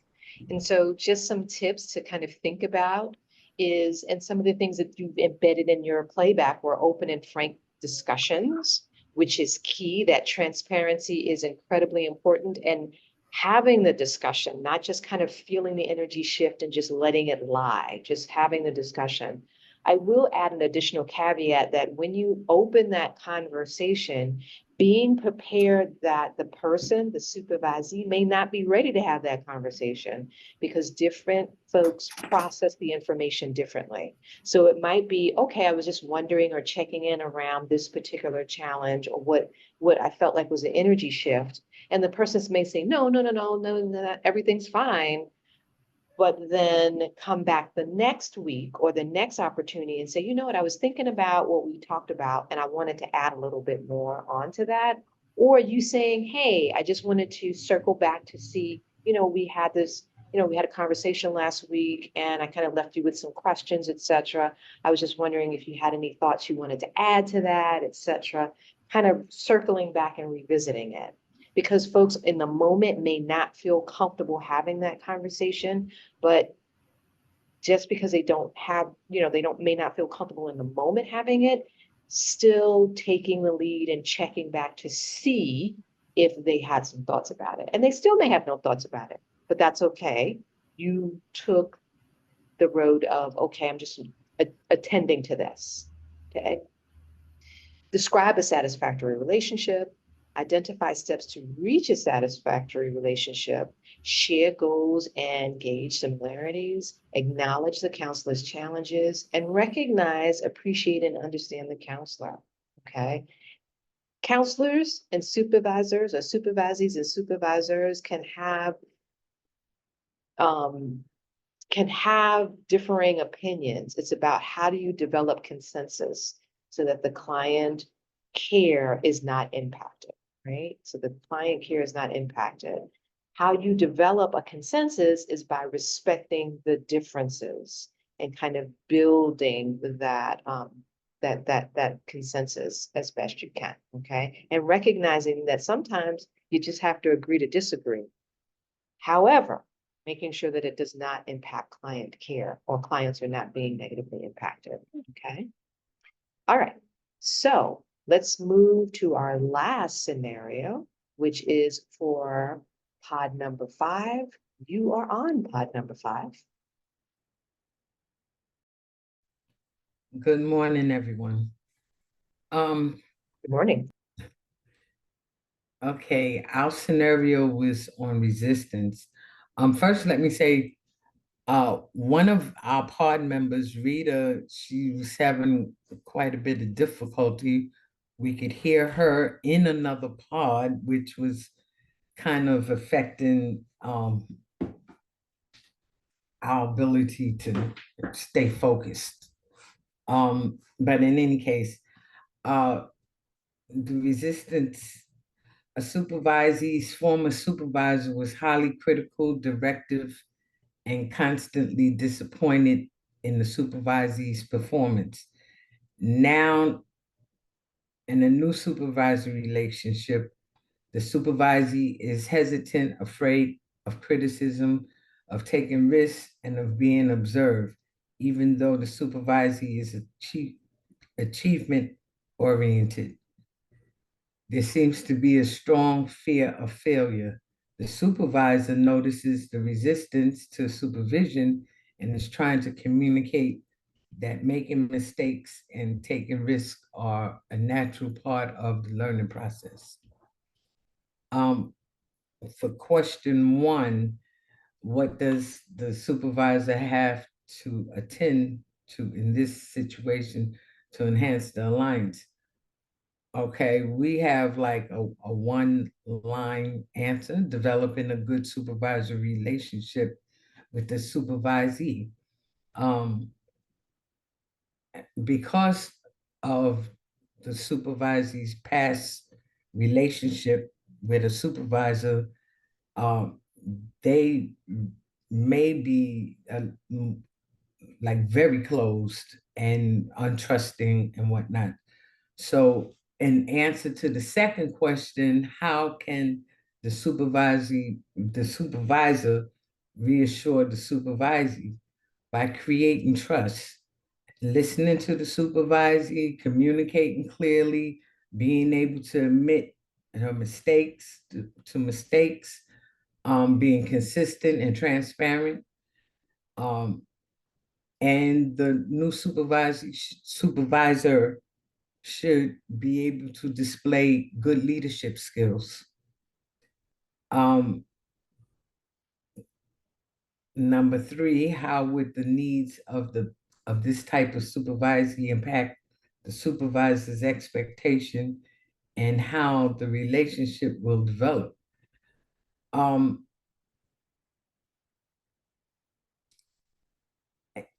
The first thing I thought about with this question 3 was what you had said earlier about when you come on board, the things that you do, like make sure they have their job description, and you take a look at previous evaluations, and I get to know the supervisee. So the answer to that, we put, the supervisor should evaluate what the needs of the supervisee are so they can know the limits of the expectation, know what the limits of the expectations are. Look for the strengths that can be built on to create positive connection and environment, and making sure that everybody is on the same page. And number 4, what are some guidelines for managing resistant counselors? You must be clear regarding what supervision involves and consistently communicating the goals and expectations. Acknowledge their resistance and address their concerns. Resistance just at times, sometimes, obviously not in this case, may just be the supervisee's unwillingness to change. Thank you for that. And so when we think about how to manage resistance, one, we want to be clear that when we say resistant, what do we mean by that? Because once we quote unquote label someone as resistant, that brings with itself a number of different reactions. So we want to avoid labeling, because as we deconstructed that particular scenario, it was more about this supervisee had had a challenging and or negative experience from a prior supervisor. So they were bringing that potentially into the supervisor, into the supervision. And so when you ask folks what their prior experience with supervision is, that's what you're kind of leaning into that. So the same way we ask clients about what was their prior experience with treatment or counseling or any of those things, it's that same parallel process of asking a counselor, what's your prior experience of supervision? What were some of the things that happened with you with your prior supervisor? What are the goals for supervision, etc.? And being very thoughtful about avoiding that label of resistance or resistant, okay? Also, when we're working with folks, avoiding power struggles, right? Is everything a full-on battle? Or is this something that we just need to work towards consensus? Okay, so avoiding those power struggles and reframing information. Okay, sometimes when we're communicating things, are we clear with our communication, or do we need to potentially reframe it so that the message is heard? Okay, our intention versus our impact. We intended to communicate this, but it impacted the person this way. And so looking at potential reframes. Emphasizing personal choice. And this goes back to the whole premise of a supervisory alliance being mutual and collaborative. Folk have choices, okay? Folks have choices about what they receive in supervision, etc. Yes, hopefully they will attend supervision, but you can have someone who's attending supervision and is closed the entire time. And so deconstructing, like, okay, you know what, we're having supervision and there's a lot of opportunities here for you both, for us both to learn things about each other, me to learn about your job performance, etc., for you to learn about different techniques, etc. And that's your choice as to what you're going to get out of supervision, okay? Recognizing the level of self-confidence, okay, and eliciting self-motivating statements, okay? Being very thoughtful about resistant, okay? Being clear about what is happening in the space, what is happening in the room. And really, if someone has had a challenging prior supervisory experience, deconstructing that and reconstructing what your supervision is going to look like, okay? And their role in constructing or reconstructing what that's going to look like, so that hopefully there's some shift around supervision, okay? And what it means and what it looks like. Because for this particular scenario, this person may have potentially some very negative connections to going into supervision and how that may have made them feel. So we really need to attend to that and shifting it to a much more positive and collaborative relationship versus a relationship or a supervision where folk felt criticized, attacked, etc. Okay, so we want to be clear when we use the word resistance, what do we mean by that? What does it really mean? Okay, are we talking about resistance or the shift, reluctance? Okay, reluctance, two different things. Okay, so let's stop our share, how people are feeling right now, because we did a lot of intensive, well, you did a lot of intensive work. So how are folks feeling? Enlightened.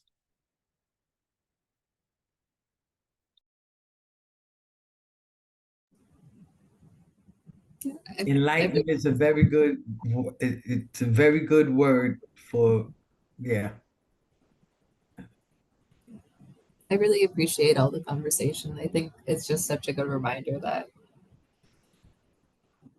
you need a lot of open communication and supervision and to not shy away from the challenging conversations. So, yeah. Absolutely. Absolutely. So there's a lot going on in the chat. Amazing. A lot of aha moments today. Thank you. Insightful conversation, informed. I have learned a lot. Awesome. Good stuff. And again, we continue to collaborate. This, whenever I do this, it looks different each time. Okay. So this is, again, refresher. And for some folks, it's new information. It's reflecting, it's all of those things. And all of those things are perfectly appropriate in this learning space and community. So thank you for the robust conversations. I'm looking at the time and we're at 11:23. So I'm thinking it is time for a break. Do folks agree with that? Before we move into, I'm seeing a lot of thumbs up. So before we move into module 4, let's take, I think, because we have a little bit of extra time, we didn't hit 11:30 yet. Let's do a 20-minute break. Okay, so that'll put us at 11:43. Okay, so I'll see you at 11:43. That's our combo break, so we won't get a break later on. Please remember to not sign out. Just turn off your camera and mute. Okay, so I'll see you at 11:43. Have a good. Hi, Dolores.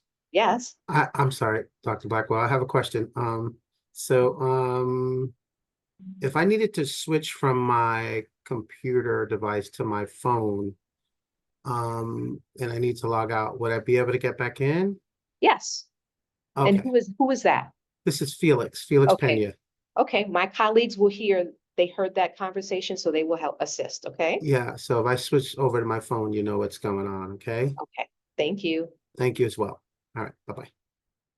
So welcome back, everyone. I hope that you had a great break, a chance to woosah, ground, coffee, all that good stuff, or whatever it is that you do to kind of center and ground yourself. I hope you had opportunity to do that.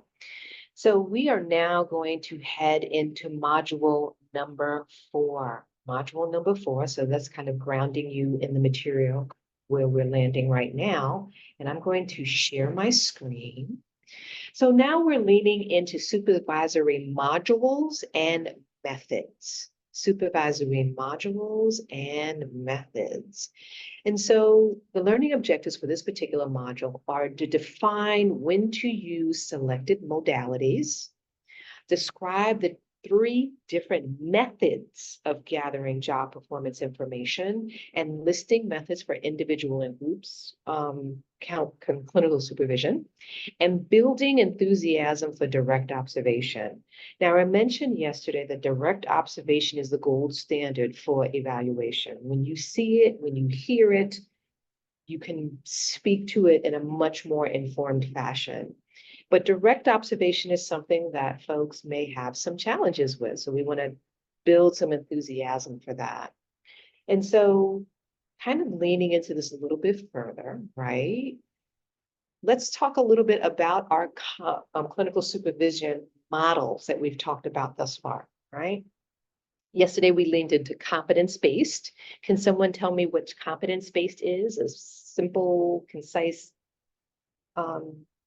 definition of competency-based? Teaching, mentoring, coaching. It definitely includes that. And just kind of, I guess, identifying what are some areas of competencies that would be best to work with the supervisee on. Definitely a good start. So the competency-based models are meeting people where they are at this particular time in regards to the level of skills and knowledge, their level of competency in the different expectations around their job description and their ability to engage clients. Okay. Treatment-based. Anyone care to take a shot at treatment-based? Limited to enhancing supervisee understanding and skill in using a specific theoretical approach to treatment. Yes. Why do I feel like you read that out of the book? Right out of the book. I'm following along. But that is okay. That is good. That was a good one. That was a good one because I exactly what he said, but I started thinking about actually cognitive treatment and all of the different theories that we talked about in terms of how it's applicable to that, like what he said. So you know, whichever theory it is, you know, we use.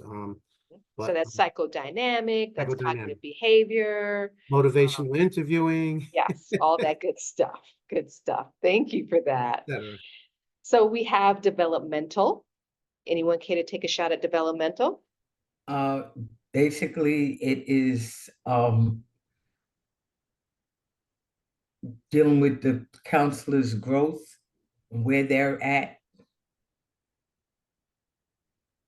Where they're at and in their development to their professional development.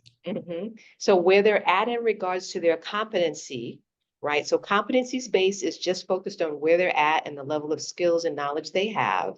Developmental looks at where they're at and where they may need to be and the processes that are put in place to get folks to that space, right? And integrated, what is integrated? Using like multiple modality and approach. Right. So it is the use of two or all three of the models to work with a client. Or not work with, here I am, parallel process, work with a supervisee, right?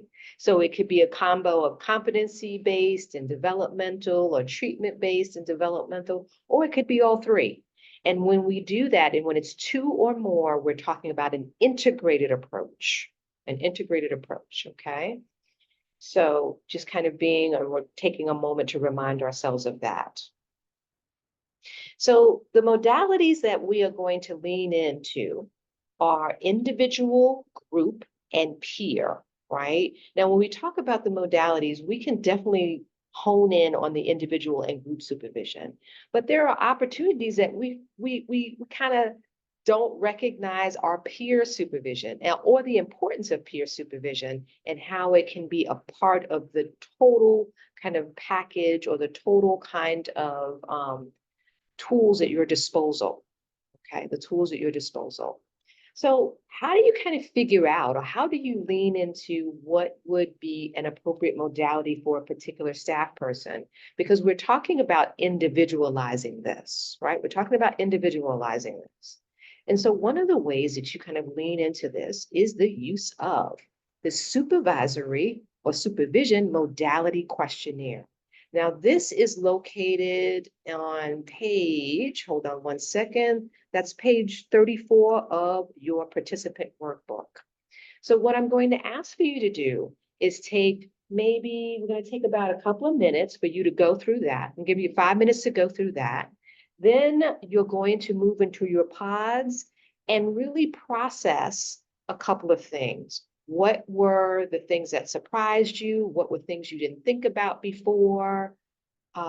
Those types of things. And so your reaction to the modality questionnaire, Okay, so I'm going to give you 5 minutes to kind of look at it and process it on your own. And then you're going to be shifted to your pods for, let's say, 10 minutes for you to talk about that amongst your pods. Okay. Okay.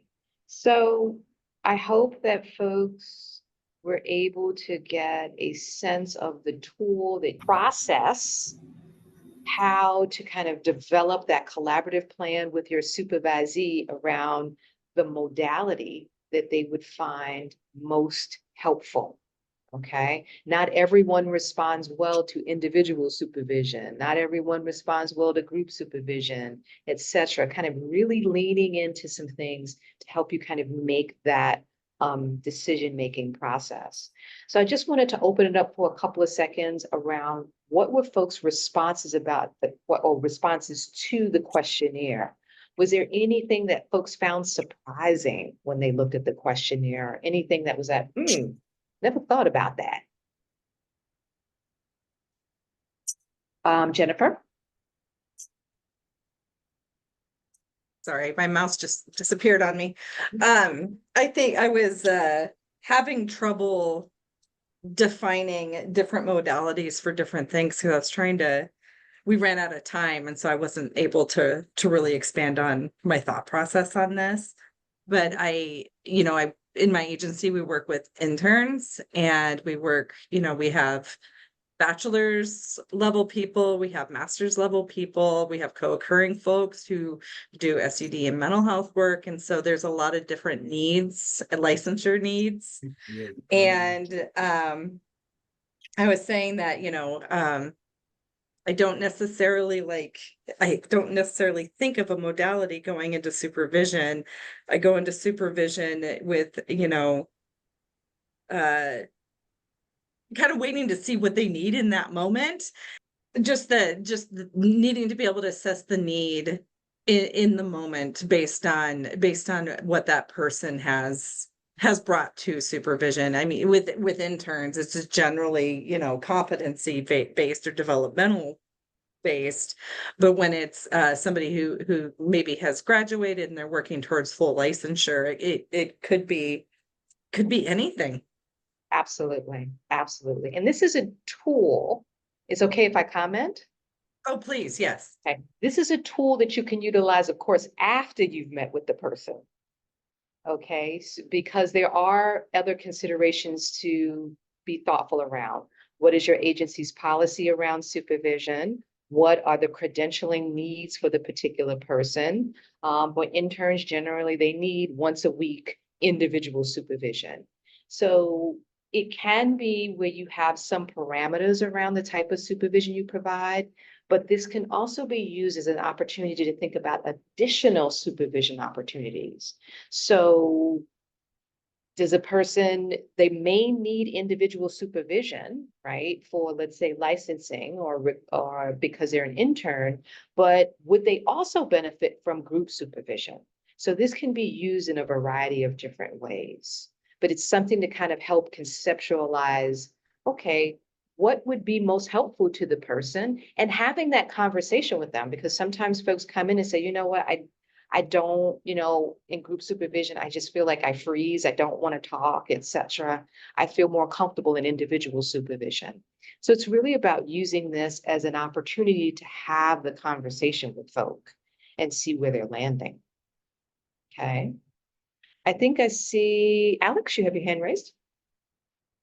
Yeah, thank you. So I think I'm going to echo a little bit of what Jen mentioned in terms of like what the form really instilled in us when we had the discussion in our pod was various forms of supervision, and some of it is more, I should say, less intentional and more spontaneity based than anything else, right? Especially peer based. Sometimes just reaching out to a peer that has either been at the agency for a long time or has familiarity with specific techniques or specific diagnoses or clientele base is always helpful. And that's not necessarily something that I would plan to meet on Thursdays at 3:30 in the hallway by the kitchen, right? Like they just kind of happen. And so having a form to be able to reference and to kind of ground oneself in terms of what is available, be intentional, with your timing and those kinds of things is always a good thing. And I think the other thing I wanted to kind of bring up for the group that I think was helpful is our discussion kind of went into maladaptive or less effective forms of supervision, that whether it's an institutional or agency basis, meaning you have a caseload of 50, 60, 70 people. How are we going to see all these people? Oh, you have experience, so I don't need to do the supervision for you. You know how to do this. Let's move on. You can go get it later, right?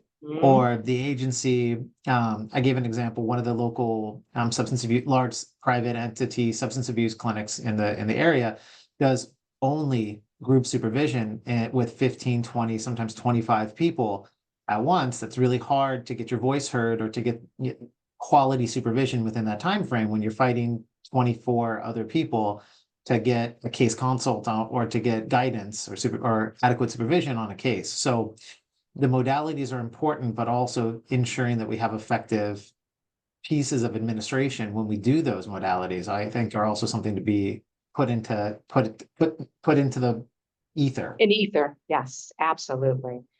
Is it okay if I comment? Of course, always. Okay, so this is, remember, just kind of thinking about, this is for you and your supervision practice. And so in the organization that you're in, there may be some other factors that come into play, but how are you formulating how you're going to practice is the key here. Yes, there are some spaces that this is what it is, and how do you provide some opportunity? So for those 25 people, for example, is there an opportunity for someone to say, you know what, is it okay if we set up an individual time for us to talk together because I just need a little bit more feedback, etc. That can be the way that you can address that if you're in that space. So it's, this is an opportunity to really lean into the modalities, kind of having the conversation, individualizing the goals that you and your supervisee are working on. And this kind of provides a structure around what this can look like, okay? So I'm going to move us forward because I want to be very cognizant of our time. And so individual supervision, which is, we all know about individual supervision, right? That's kind of like, okay, we do individual supervision. So the objective in individual supervision is counselor professional development. The thing is it can be very time consuming, but it's also very individualized because it's you and that person in the room, right? There's no one else there. And the structure can be mentoring based on firsthand observation. So you're processing cases, you're processing interactions, etc. And the advantage of this is that it can be tailored to individual needs because you're dealing with one person. However, a disadvantage of individual supervision is that you have multiple folk who you're supervising. It can be fairly labor intensive, right? So you want to be very intentional about this, okay? If you have a large number of folks that you're going to be supervising or are currently supervising, or you're supervising in multiple locations. So you may need to use that technology and do virtual supervision as well if you're supervising folks in multiple spaces that are spread out. Okay, so kind of leaning into that. That's food for thought in regards to that. Group supervision has the objective of group supervision is team building, staff development, enhancing skills, and it can be cost effective and regular. See, here's the thing, regardless as to what type of supervision you're doing, what modality or method you're using, it being consistent. It being consistent is the key. So the structure can be 4 to 6 supervisees. You can do case reviews, in-service training, skill practice, receiving feedback on your cases, analysis, etc. And the advantage is that there can be multiple perspectives and it takes less time. However, the disadvantage of group supervision is it may not meet all of the needs of the folks who are participating in that process. And it may not meet all the needs because they may feel uncomfortable around having those conversations. There may be too many people in. So it's, I think, as you mentioned, Alex, fighting for a voice in that large space. And so it's thinking about not just if you're going to be doing group supervision, but the size of the group supervision so that folks have an opportunity to have a voice and to process within that format is key and a part of this as well. Think of something to consider. Peer supervision. The objective is accountability to peers, personal development, determined through collaboration with peers and management. It can be one-on-one or group. You can do review of cases, record sessions, literature. They can be small groups and limited time, but also the disadvantage of this is history or conflicts that can come up in peer supervision, right? So we want to be mindful of that. When you ask someone a more senior person to provide some shadowing opportunities for a newer person, that can be considered peer supervision. Okay, so we want to be very thoughtful about that as well. Okay, and kind of lean into that. That can also provide an opportunity for someone who may be on the fence about supervision. If they are the go-to person for peer supervision and they feel comfortable with that role and you feel comfortable with them being in that role, that gives them a taste of supervision without the actual supervision. Okay, so just food for thought. So in your participant workbooks on pages 36 to 38, you have 4 cases, right? And what I'm going to ask you to do is determine or decide which supervision modality seems most appropriate for each, share your reasoning with your group, and we're going to discuss it in the large group. Now, what we're going to do is you're going to process the case studies just based upon the information you have, okay? Don't add, don't read into it, don't add more flavor to it, just what you have in front of you, right? And then what we're going to do is you're going to go to your small groups for about 15 minutes. You're going to process those case studies, and then we're going to come back to the larger group, and then I'm going to open it up to each person or each, to the large group for someone to answer each one of those, okay? All right, so I will see you in 15 minutes. And remember, only use the information you have in front of you, okay? Let's see if we're ready. Okay. Looks like we're ready. Okay. So you should see your pods now, and I'll see you in 15 minutes.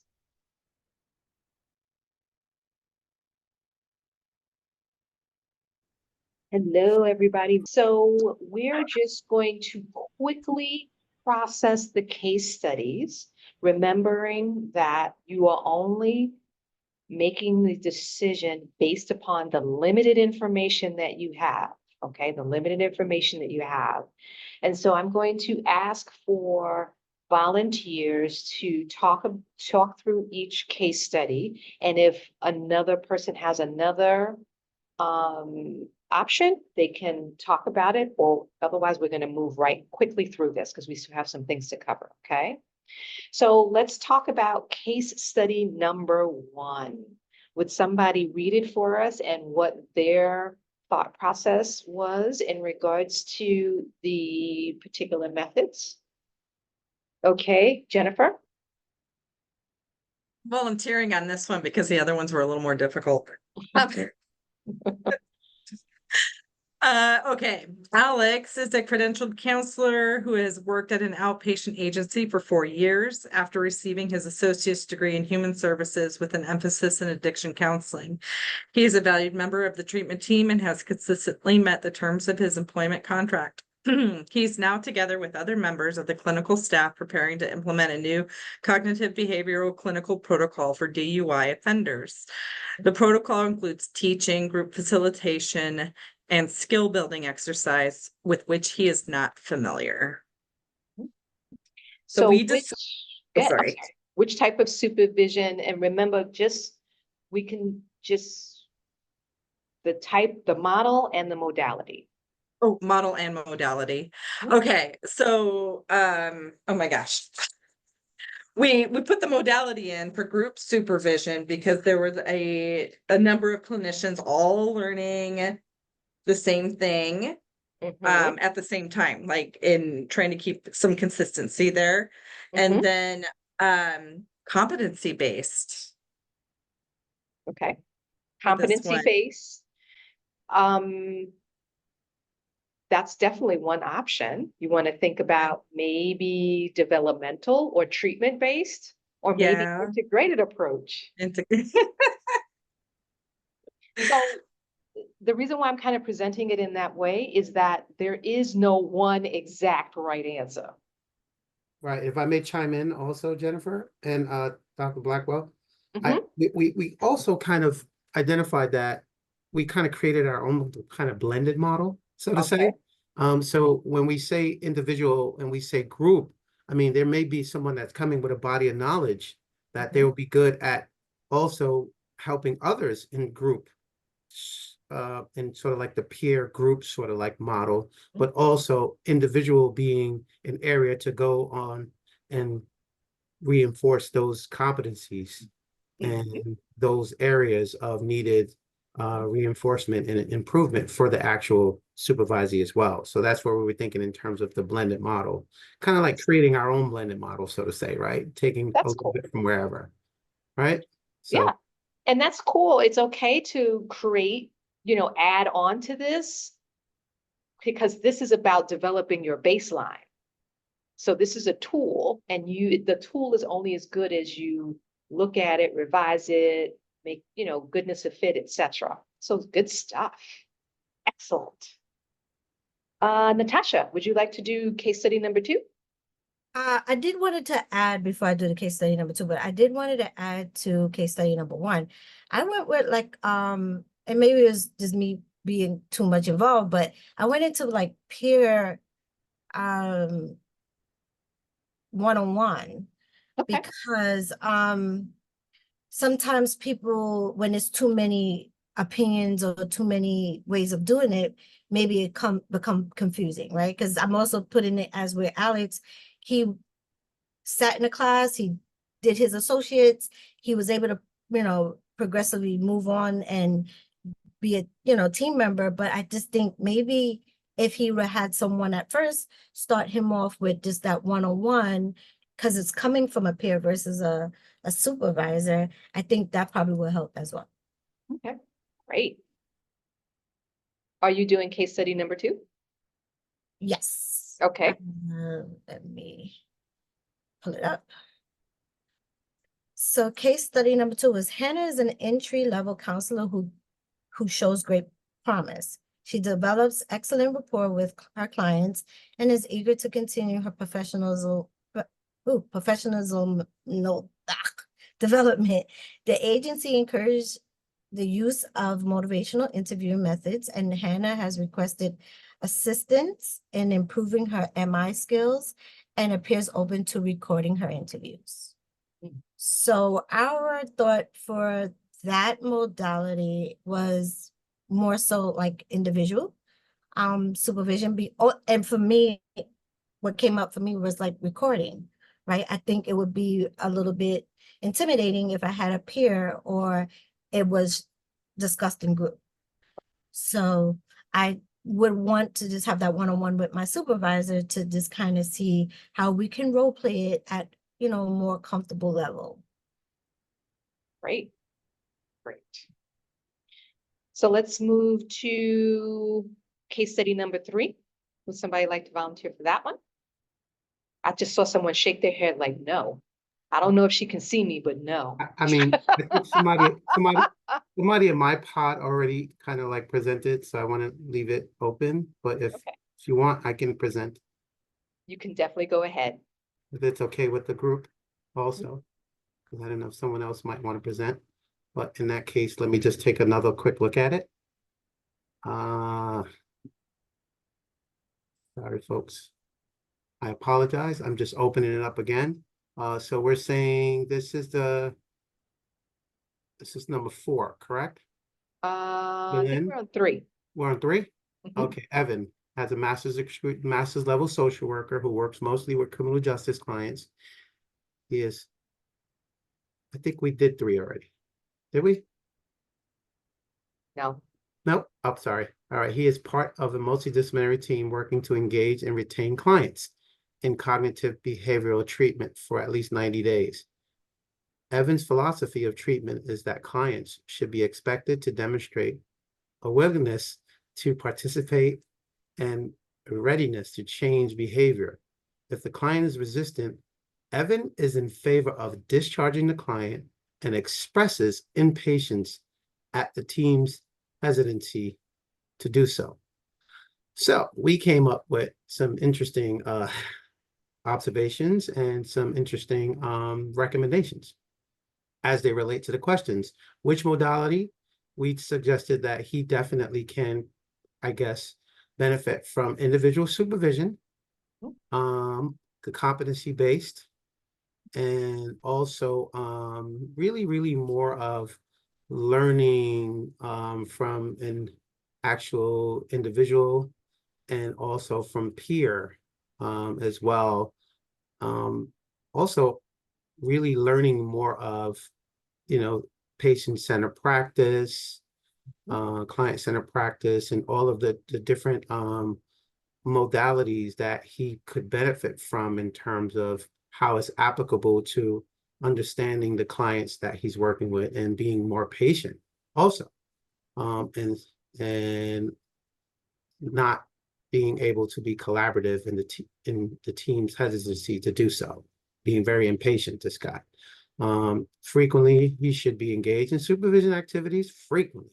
We said intense. You know how you say intense outpatient program? We said intense individual supervision for him. What are the needs? The needs is also just to really understand his perspective of why he's coming to this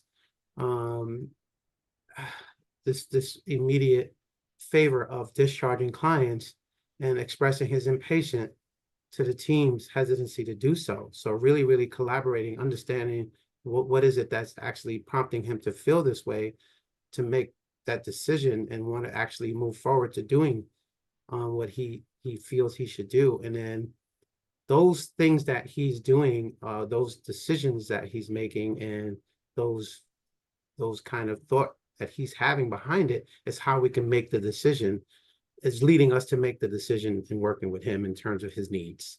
Okay, awesome. Thank you. Case study number 4.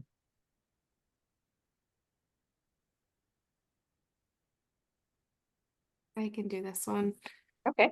Dylan is one of 4 counselors who have been with the agency for over 10 years. She is an accomplished therapist who is self-motivated and enjoys working with the most difficult women clients. She is a respected member of the staff and enjoys managing or trying to resolve challenging situations. She has no interest in becoming a supervisor or manager because she much prefers direct service as compared to more administrative tasks. And we definitely thought for her peer supervision would be ideal, because it sounds like she's good at what she does, she enjoys what she does, and she takes on kind of a leadership role by when it said she likes to resolve challenging situations as it is. And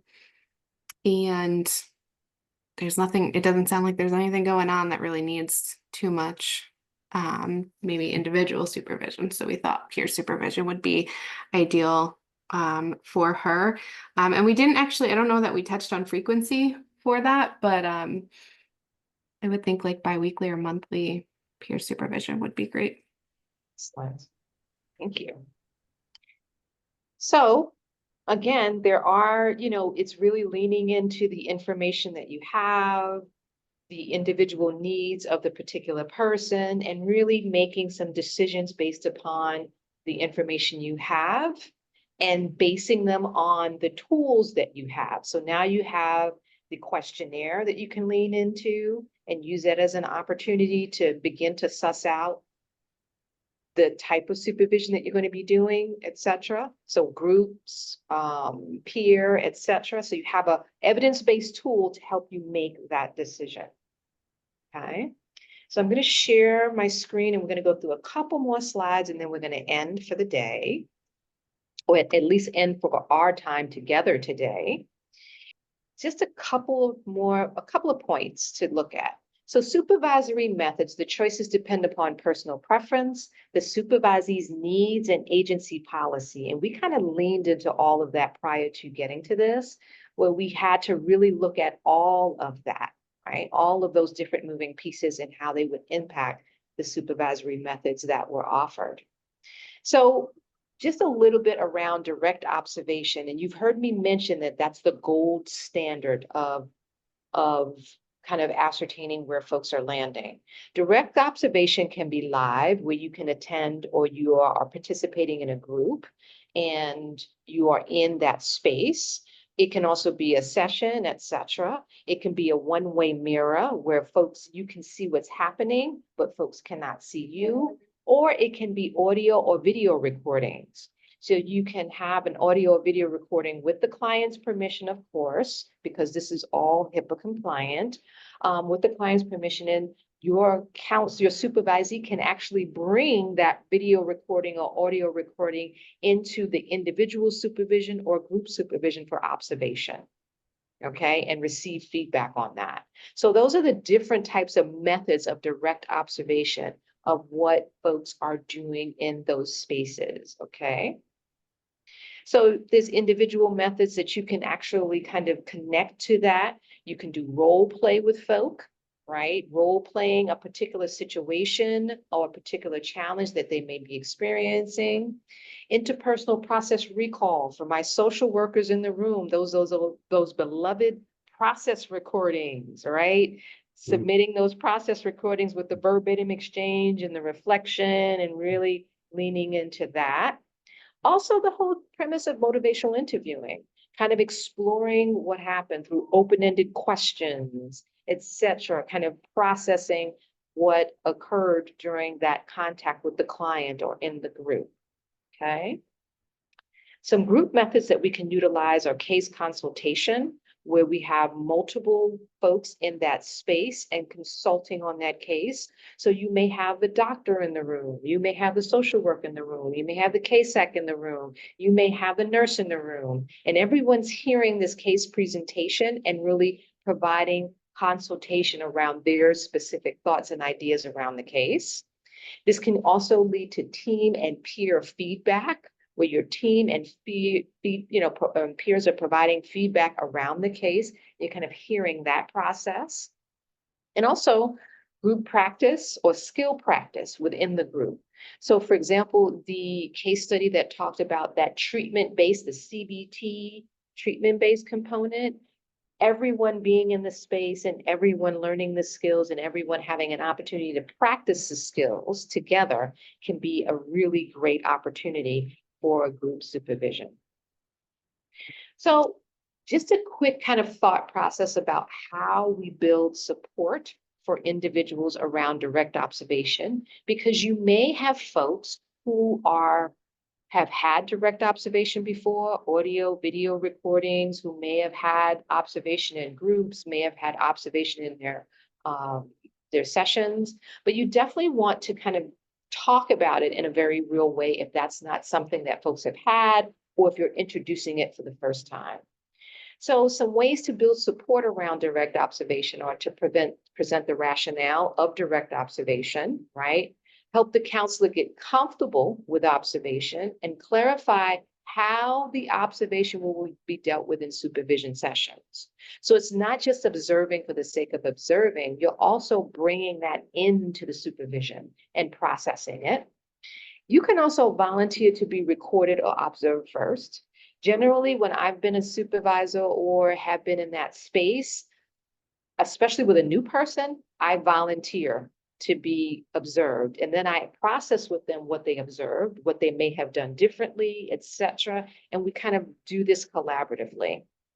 Acknowledge that supervision is a required condition of employment, right? And that gold standard of observation is a part of supervision.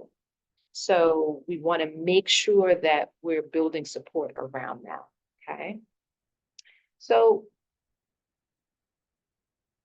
before we end for today, what might concern supervisees about being observed or receiving feedback, and what assurance and clarification would be the most effective in relieving supervisee anxiety? What are folks' thoughts about that? You can answer one or both if you'd like. I think one of the concerns that a supervisor might have is how would that observation be, how will it be taken by the supervisor? Will it have an effect on their evaluation of them? And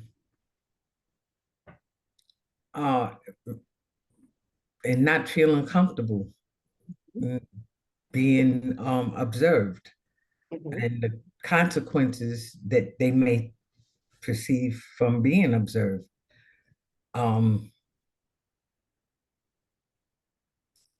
Relieving the supervisee's anxiety. You can reassure them that this is something that is exclusive to their supervision, and the fact that it will be destroyed once, you know, the purpose of it and the use of it is done. It would be destroyed, so it wouldn't be, no one else will be privy to it. And that's about it. Okay. Jesse, you had your hand raised? Yes, I'm thinking most of us wouldn't like to be put under a microscope. And having done so, we might not be so receptive to the criticism or constructive criticism. And that might be concerning, in addition to being observed. And it's the constructive criticism that some people might not be receptive to. Is it okay if I do a reframe? Absolutely. So rather than kind of leaning into the premise of constructive criticism, constructive feedback. Gotcha. Because that reshapes it where it's feedback. Right. Versus, because when we hear criticism, we all kind of, we have that moment where we like, oh, but if it's feedback, that feels less intrusive and less confrontational. Understood. Okay. Nice. Other folk? Let me check and see if there's anything in the chat. Okay, so someone mentioned in the chat, supervisees may have an idea that observed supervision is a way to determine if they are good enough, which brings anxiety and which may affect performance. Absolutely, very real, very real. And even though we present a rationale and we talk it through and we talk about how we'll be using supervision, we still may have to manage the anxiety that's present. Okay, so it might be that they may not feel comfortable about in the room or live observation. They might feel comfortable during a recording. So there's different ways to kind of explore this. Okay.